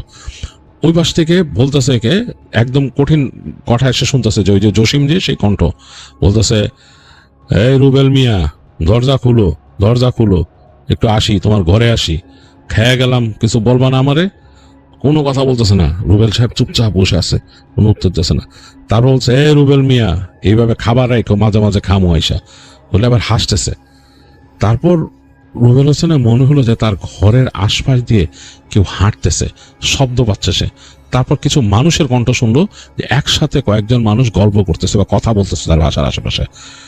খুব ভয় পেয়েছে সে, এবং এরকম অনেক রাত পর্যন্ত সে শব্দ পেল। কোন সময় যে সে ঘুমায় গেছে রুবেল হোসেন সাহেব তার আর কোনো খেয়াল নাই। সে মানে হয়তো ভয় বেহুশ হয়ে গেছিল বা ঘুমায় গেছিল। সকালবেলা তার ঘুম ভাঙছে, দরজার মধ্যে জোরে জোরে নকে। ওই নকটা তার কাছে মনে হচ্ছিল সেই রাতের নক। সে কোনো কথা বলতেছে না, চুপ করে আছে। একটু পরে জোরে জোরে নক হইলো। সেই হেলাল সাহেব বললো, এই রুবেল ঠিক আছো তুমি? হ্যাঁ রুবেল ঠিক আছে, আমি হেলাল ভাই বলতেছে। তখন সে তাড়াতাড়ি উঠে যায়, দরজা খুললো। তো তখন হেলাল সাহেব দেখে যে আয়সা ঢুকছে। রুবেলরে দেখে বলে, কি অবস্থা তোমার, এরকম অবস্থা কেন? গায়ের মধ্যে সে কাঁথা পেঁচানো, মাথায় হাত দিয়ে দেখে যে জ্বর, তার চেহারা চোখ লাল হয়ে আছে। তোমার শরীরে তো অনেক জ্বর, তোমার চেহারা দেখে বোঝাচ্ছে জ্বর, তোমার চোখ লাল হয়ে গেছে, কি ব্যাপার? তখন রুবেল হোসেন বলে যে আমি ভয় পেয়েছি কালকে রাত্রে। বলে কি? বলে যে এরকম এরকম ঘটনা। তো তখন অবাক হয়ে সেই হেলাল সাহেবও দেখলো যে তার প্লেট ওখানে কিন্তু পড়ে রয়েছে, প্লেটের মধ্যে শুধু মাছের কাঁটাটা আছে, আর কিছু নাই, এরকম পড়ে রয়েছে। তখন বলে যে তুমি ওই যে ওই দিন রাত্রে বেরিয়েছো না, ওই দিনই তুমি জিন নিয়ে আসছো এখানে, তোমার বলছি না এখানে জিন আছে? তখন বললো যে ওই জসিম লোক তো এটা না, ওই লোকটা হয়তো ওই জসিমের রূপ নিয়ে ওই জিন আসছিল তোমার এখানে। যাই হোক, দেখি আমি কফিল্ডে বলবো এখানে একটু করার ব্যবস্থা করতে, ঝাড়ার ব্যবস্থা করতে ঘরটারে, এখানে মনে হয় হয়েছে, খারাপ হয়েছে। যাই হোক, তখন ওই হেলাল সাহেব এসে রুবেল হোসেনকে ওষুধ দিছিল, জ্বরের ওষুধ, জ্বর টর যাতে নেমে যায় এরকম। দোয়াদুর পরে ফু দিল নিজেরে, তারপর কেউ ফু দিল, রুবেল হোসেনকে ফু দিল, নিজের ঘর বন্ধ করলো। করে যাই হোক, তারা ঘরের মধ্যে ছিল এবং ওই মাছের কাঁটা তারা বাইরে ফেলে দিছিল, ওটা রাখেই নেই ঘরের মধ্যে, মাছের কাঁটা বাইরে ফেলে দিয়েছিল। এবং তারা দুইজন রাতের বেলা বেশ ভয়ে ছিল, এবং এরপরে নাকি 2-3 দিন তাদের দরজায় সেরকম কে নক করছে, আর হাসতো, কথা বলতো না। এবং এবারে হাসিটা ছিল আরো ভয়ঙ্কর, বেশ ভারী বাজখাই কণ্ঠে হাসতো, মানে অমানুষিক কণ্ঠ, মানে এই কণ্ঠটা মানে মানুষের কণ্ঠ না, বাইরে হাসতো। এবং এই হাসি শুনে নাকি আত্মা উড়ে যেত, দুইজনই শুনছে এই হাসি। তো তখন পরবর্তীতে হেলাল সাহেব তাদের কফিলকে বলে যে এখানে এরকম সমস্যা, তো পুরোটাই বলে ঘটনা কি ছিল। তো তার কফিল নাকি বলে যে আল্লাহ তোমরা কি ভয়ের কাজ করছো, এখানে তোমাদেরকে আসলে বলে দেওয়া ছিল এটা আমারই ভুল, আমি রুবেল তো নতুন আসছে, তাকে বলা উচিত ছিল যে এইখানে যেন না হাঁটে, এই যে জমিগুলা এগুলোর মধ্যে দিয়ে উল্টাপাল্টা জিনিস চলাফেরা করে। এবং এইখানে যারা এই চাষাবাদ করে এদের মধ্যে কিছু মানুষ ছিল আগে, তারা জিনে যে কাজও করাইতো, এই জিনে সেখান থেকে ফসল কাটতো তাদের। তো এইগুলা এখানে অনেকে আছে, রয়ে গেছে এখানে, এবং তারা এই মানুষকে তো সহ্য করতে পারে না, মানুষকে দেখলেই তারা এরকম বদর করে। ওই যে রুবেল গেছে এখানে, যে ওই সময় তাকে এই করছে। তো যাই হোক, তিনি তখন তাদের ওখানকার একজন এই আলেমকে নিয়ে আসে, আলেম এসে জায়গাটা ঝেড়ে দেন, তাদের ওই মাজরার ওই জায়গাটা বন্ধ করে দেন, তাদের যে রেসিডেন্সিয়াল জায়গাটা ওটা বন্ধ করে দেন, এবং বলে যে যখনই তোমরা এই পাম্পে পানি ছাড়তে যাবা, দোয়া পড়ে শরীর বন্ধ করে তারপর যে পানি ছাড়বা রাতের বেলা। এই আর যখন ফসল তোলা হবে তখন তো তোমাদের সাথে লোক থাকবে, ওরা তো থাকবেই, তখন বেশি মানুষ থাকলে এগুলো আর সমস্যা করে না। তো যাই হোক, পরবর্তীতে আস্তে আস্তে রুবেল সাহেব ওইখানে থাকতে থাকতে অভ্যস্ত হয়েছে, এবং তিনি এরপর তিনি জানে যে ওইখানে উল্টাপাল্টা আছে। তিনি এর মধ্যেও নাকি রাতে দেখছে, এরপর অনেকদিন পরে তিনি দেখছে রাতের মাঝে তাদের যেই ওই ফসলের মাঠের ওই সাইড দিয়ে লম্বা, একেবারে খেজুর গাছের কাছাকাছি সমান লম্বা নাকি কিছু একটা হেঁটে হেঁটে যায়, পুরো ওদিক দিয়ে পার হয়। তো তিনি দূর থেকে দেখছেন, তো থেকে ভয় পাইছেন, কিন্তু একদিনে তো একটু অভ্যস্ত হয়েছেন ওই এলাকা সম্বন্ধে, এর জন্য আর কেয়ার করেন নেই। তো তিনি জানেন যে ওইখানে নাকি এরকম উল্টাপাল্টা জিনিস চলাফেরা করে। আর ওইখানে ওই যে পরে ওই জসিম লোকটার সাথে পরে একবার দেখা হয়েছে তার, জসিম লোকটা বলছে যে আল্লাহ কি বলেন ভাই, আমারই তো ভয় লাগতেছে, আমি আপনার এখানে কিভাবে যাবো, আমার রূপ নিয়ে আইছে। শুনে খুবই ভয় পাইছে সে। সে বলে যে না, কিভাবে সম্ভব বলেন ভাই, আপনি মাদ্রা কাছে হইলো, আমরা তো এগুলো জানি যে এখানে এরকম হাঁটা চলা ঠিক না, এর জন্য রাত্রেবেলা কখনো আমরা বেরি না, ওই দিনে কখনো যদি কারোর সাথে কারো দেখা হয়, এটা নাহলে রাস্তা দিয়ে চলাফেরা করি, এই মাঠ দিয়ে চলাফেরা করি না, এটা ঠিক না। তো এরপর থেকে আর কখনোই উনি এরকম হাঁটে নাই, রাত্রেবেলা দূরে কোথাও যান নাই, ওই হাঁটলে ওই তার ইসের সামনের অংশে হাঁটা চলা করতেন, ওই মাদ্রার সামনের যে জায়গাটা ওইটা হাঁটা চলা করতেন, দূরে কোথাও যাইতেন না। তো এটাই রুবেল হোসেন বলছেন যে ওইখানে অনেক বেশি জিন আছে, যারা অনেকেই নাকি দেখেন, যারা এরকম খোলামেলা জায়গায় কাজ করেন তারা নাকি এরকম অনেকেই জিনের দেখা পান। আর আসলেই ভয়ের, রাতের বেলা যদি এরকম কিছু দেখেন, এটা কিন্তু মানুষের ভয় আত্মা উড়ে যাওয়ার মতো একটা ব্যাপার।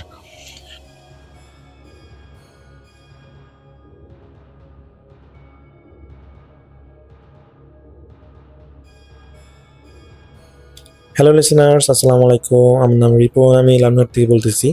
আজকে যে ঘটনাটা আমি আপনাদের কাছে শেয়ার করব, এটা কবরস্থান কেন্দ্রিক একটি ঘটনা। এই ঘটনাটা আমার কাছে যিনি শেয়ার করছেন তার নাম হলো সাইম, আর সাইমের বাড়ি হচ্ছে বরিশালের চাঁদপুরে। তো আমি চেষ্টা করব সাইম ভাইয়ের মতো করে ঘটনাটা আমাদের শেয়ার করার। এই ঘটনাটা ঘটেছিল আজ থেকে 10 বছর আগে, এক শীতের কনকনে ঠান্ডা রাতে। তো সাইম ভাইদের গ্রামের বাড়ির ঠিক পিছনে ছিল একটা বিশাল বাঁশঝড়, আর সেই বাঁশঝড়ের গা ঘেঁষেই ছিল গ্রামের পুরনো পারিবারিক কবরস্থান। তো সেখানে বহু বছর ধরে তাদের বংশের পূর্বপুরুষদের দাফন করা হয়। জায়গাটা দিনের বেলাতেও বেশ থমথমে আর অন্ধকার হয়ে থাকতো, যেহেতু চতুর্পাশে ঘন জঙ্গল এবং গাছপালা ছিল। তো সেদিন সায়েম ভাইয়ের এক বন্ধুর বোনের বিয়ে ছিল পাশের গ্রামে। তো বিয়ে বাড়িতে খাওয়া দাওয়া শেষ করে যখন তিনি একা হেঁটে বাড়ির উদ্দেশ্যে রওনা হন, তখন রাত দেখেন যে প্রায় 1:45 বাজে। চারপাশে ঘন কুয়াশা ঢাকা, আর শীতের রাতে তীব্র বাতাসে বাঁশঝড়ে বাঁশগুলো যেন একটা অদ্ভুত লাগতেছিল তার কাছে। তো সায়েম ভাই যখন সেই কবরস্থানের একদম কাছাকাছি পৌঁছালেন, তখন হঠাৎ করেই চারপাশটা যেন তার কাছে মনে হলো যে স্থির হয়ে গেছে। বাঁশের শব্দ, কোনো বাঁশের শব্দ নেই, পাতার শব্দ নেই, একদম শুনশান, যেন কোনো কিছু সামান্য একটু শব্দ হলেও যেন স্পষ্ট বোঝা যাচ্ছে। ঠিক তখনই কুয়াশায় ভেদ করে কবরস্থানের ভিতরে একটা প্রাচীন শ্যাওলাধরা কবর থেকে এক নারীর টুকরে টুকরে কান্নার আওয়াজ ভেসে এলো। তো শব্দটা এতটাই স্পষ্ট আর করুণ ছিল যে সায়েম ভাইয়ের গায়ের লোম খাড়া হয়ে গেল। তিনি ভাবলেন যে এই মাঝরাতে কবরস্থানে কে কাঁদবে, হয়তো কোনো পাগল বা গ্রামের কেউ বিপদে পড়েছে। তো তিনি পকেট থেকে মোবাইলের ফ্ল্যাশ লাইটটা জ্বেলে কবরের দিকে এগিয়ে গেলেন। তিনি যতই এগোচ্ছেন, কান্নার সাথে একটা তীব্র মাটির সোটা গন্ধ আর কাফনের কাপড়ের মতো তীব্র কর্পূর গন্ধ তার নাকে আসলো। লাইটের আলোটা যখন তিনি সেই নির্দিষ্ট কবরের উপরে ফেললেন, তখন যেন তার চোখ ছানাবানা হয়ে গেল। তিনি দেখলেন এই কবরটা একটা কবর খোঁড়ার পাশে কাফন পরা এক অবয়ব হাঁটু গেড়ে বসে, 2 হাত মুখ ঢেকে কাটতেছে। সাইম ভাই তো এটা দেখে ভয় পেলেন এবং তিনি ভয়ে ভয়ে জিজ্ঞেস করলেন, কে আপনি, আর আপনি কবরের পাশে কাঁদতেছেন কেন?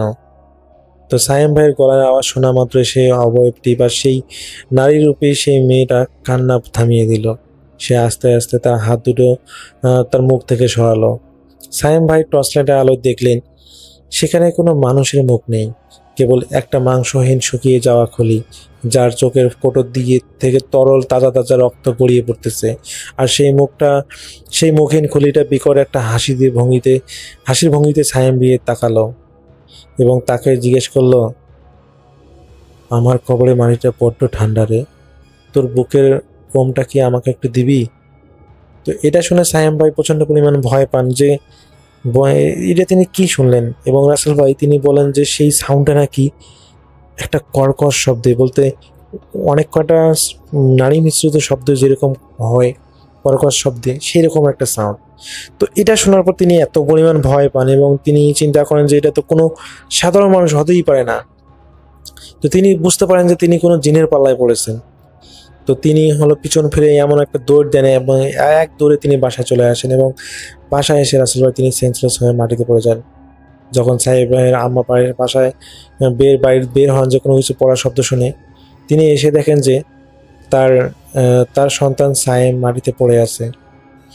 পরবর্তীতে তাকে সায়েমের বাবা মা তাকে জ্ঞান ফেরান এবং পানি ছিটা দিয়ে, এবং জ্ঞান ফেরার পর জিজ্ঞেস করেন যে কী হয়েছে।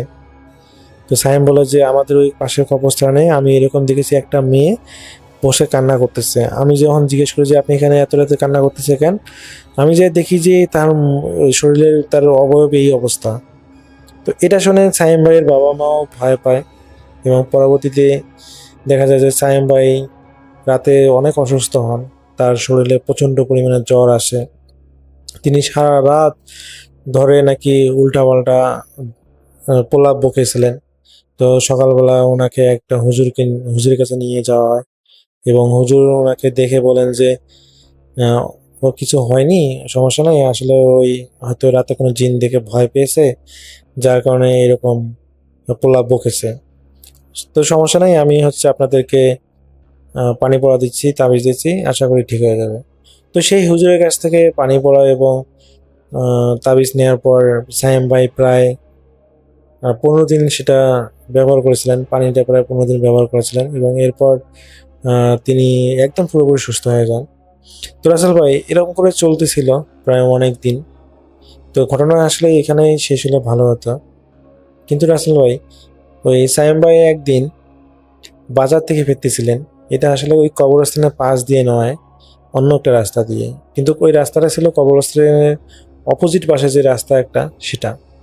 তো তিনি ওই অপোজিট পাশ দিয়ে একটা বেড়ার সাইড দিয়ে রাস্তা ছিল, তো তিনি সেটা দিয়ে আসতেছিলেন হেঁটে হেঁটে বাজার থেকে। সে সময় রাত আনুমানিক 10টা হবে। তো সে সময় তিনি হঠাৎ করে দেখতে পান যে একটা গাছের নিচে একটা অবয়বের মতো। তিনি বেশ অবাক হন এবং তিনি যত সামনে এগান এবং তিনি দেখেন যে অবয়বটা আরও স্পষ্ট হচ্ছে। সেই অবয়বটা একটা সাদা শাড়ি পরা একটা অবয়ব। তো যখনই তিনি কাছাকাছি যান, তিনি দেখেন যে সেই অবয়বটা একটা সাদা কাফনে পরে দাঁড়িয়ে আছে অপোজিট পাশে। তো রাসেল ভাই এটা দেখে তো তার মনে পড়ে যায় কিছুদিন আগে ঘটে যাওয়া ঘটনার কথা, এবং রাসেল ভাই তিনি যেদিক দিয়ে এসেছিলেন সেদিক দিয়েই তার প্রাণ বাঁচানোর জন্য এমন একটা দৌড় দেন, তিনি এক দৌড়ে তিনি সেই জায়গাটার থেকে অনেক দূরে চলে যান এবং সেখানে যাওয়ার পর তিনি এতটাই ভয় পান যে কি করবেন বুঝতেছেন না, কারণ তিনি একাই বাসায় আসতে, অন্য রাস্তা দিয়ে ঘুরে আসতেও ভয় পাচ্ছেন। তো তিনি যেখানে চলে গেছেন ওই জায়গায় আশেপাশে তার একটা বন্ধুর বাড়ি ছিল। তো তার বন্ধুর নাম ফাহিম। তো ফাহিমকে ডাকেন সায়েম ভাই এবং পরবর্তীতে ফাহিম বলে যে তুই একা একা এত রাতে কেন বাসায় যাচ্ছিস? কিছুদিন আগে না তোর সাথে একটা খারাপ ঘটনা ঘটলো, আর এখন তুই কিনা মানে একা একা বাসায় যাচ্ছিস, তোর এত সাহস? তো পরবর্তীতে ওই ফাহিম আর কি তাকে এগিয়ে দেয় তার বাসা পর্যন্ত। তো এখানে আসার সময় ফাহিমের সাথে কোনো কিছু হয়নি, সেফলিভাবে সায়েম ভাইকে বাসা পৌঁছে দেয় এবং বাসায় পৌঁছে দেওয়ার সেদিন রাতেও নাকি সায়েম ভাই প্রচুর পরিমাণ প্রলাপ বকেন এবং আগের মতো অসুস্থ হয়ে যান, তার শরীরে প্রচণ্ড পরিমাণে জ্বর আসে। তো এরপর একই হুজুরের কাছে নিয়ে যাওয়া হয় এবং বলা হয় যে এরকম। তো তো সেই হুজুর লক্ষ্য করেন যে তিনি যে তাবিজটা দিয়েছিলেন, এটা যে তার কাছে সবসময় রাখতে বলেছেন, সেই তাবিজটা সাইমের কাছে নাই। যখন জিজ্ঞেস করেন যে তোমাকে যে আমি তাবিজটা দিয়েছিলাম সেই তাবিজ কই, সাইম বলেছে আসলে 15 দিন পর তো আমি একদম সুস্থ হয়ে গেছিলাম, তো আমি এটা আসলে সেই জন্য সাথে রাখিনি। আমি ভেবেছিলাম হয়তো এই ধরনের ঘটনা আমার সাথে আর ঘটবে না। তো সেই কবিরাজ বলে যে না, তুমি এটা ভুল করেছো, তোমার উচিত ছিল তাবিজটা সাথে রাখা। তোমাকে এটা মিনিমাম হলো 2 মাস সাথে রাখতে হবে, তারপর সবকিছু স্বাভাবিক হলে তখন তুমি এটা ব্যবহার না করলেও চলবে। কিন্তু একটা কথা মনে রাখো যে ওই কবরস্থানের পাশ দিয়ে রাতের বেলা আসিও না। তো রাসেল ভাই এরপর থেকে সাইম ভাই ওই কবরস্থানের পাশে কখনোই রাতের বেলা ওই দিক দিয়ে আসেনি। তিনি অন্য রাস্তা দিয়ে ঘুরে হলেও অনেক সময় লাগলেও তিনি অন্য রাস্তা দিয়ে বাসায় আসেন। তো এটাই ছিল সাইম ভাইয়ের ঘটনা। আমার কাছে এই ঘটনাটা বেশ ভালো লেগেছিল, যার কারণে শেয়ার করা। তো রাসেল ভাই যদি ভালো লেগে থাকে তাহলে শেয়ার করবেন। সবাই ভালো থাকবেন, সুস্থ থাকবেন। আল্লাহ হাফেজ।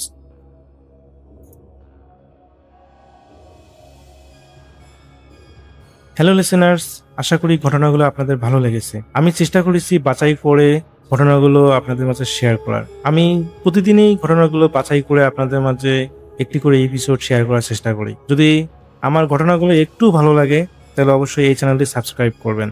আর আপনারা কোথা থেকে এই ঘটনাগুলো শুনতেছেন, যদি আপনাদের ঠিকানাগুলো জানান তাহলে আমি অনেক কৃতজ্ঞ হব। তাহলে আমি বুঝতে পারবো যে আপনারা কোথা থেকে শুনতেছেন।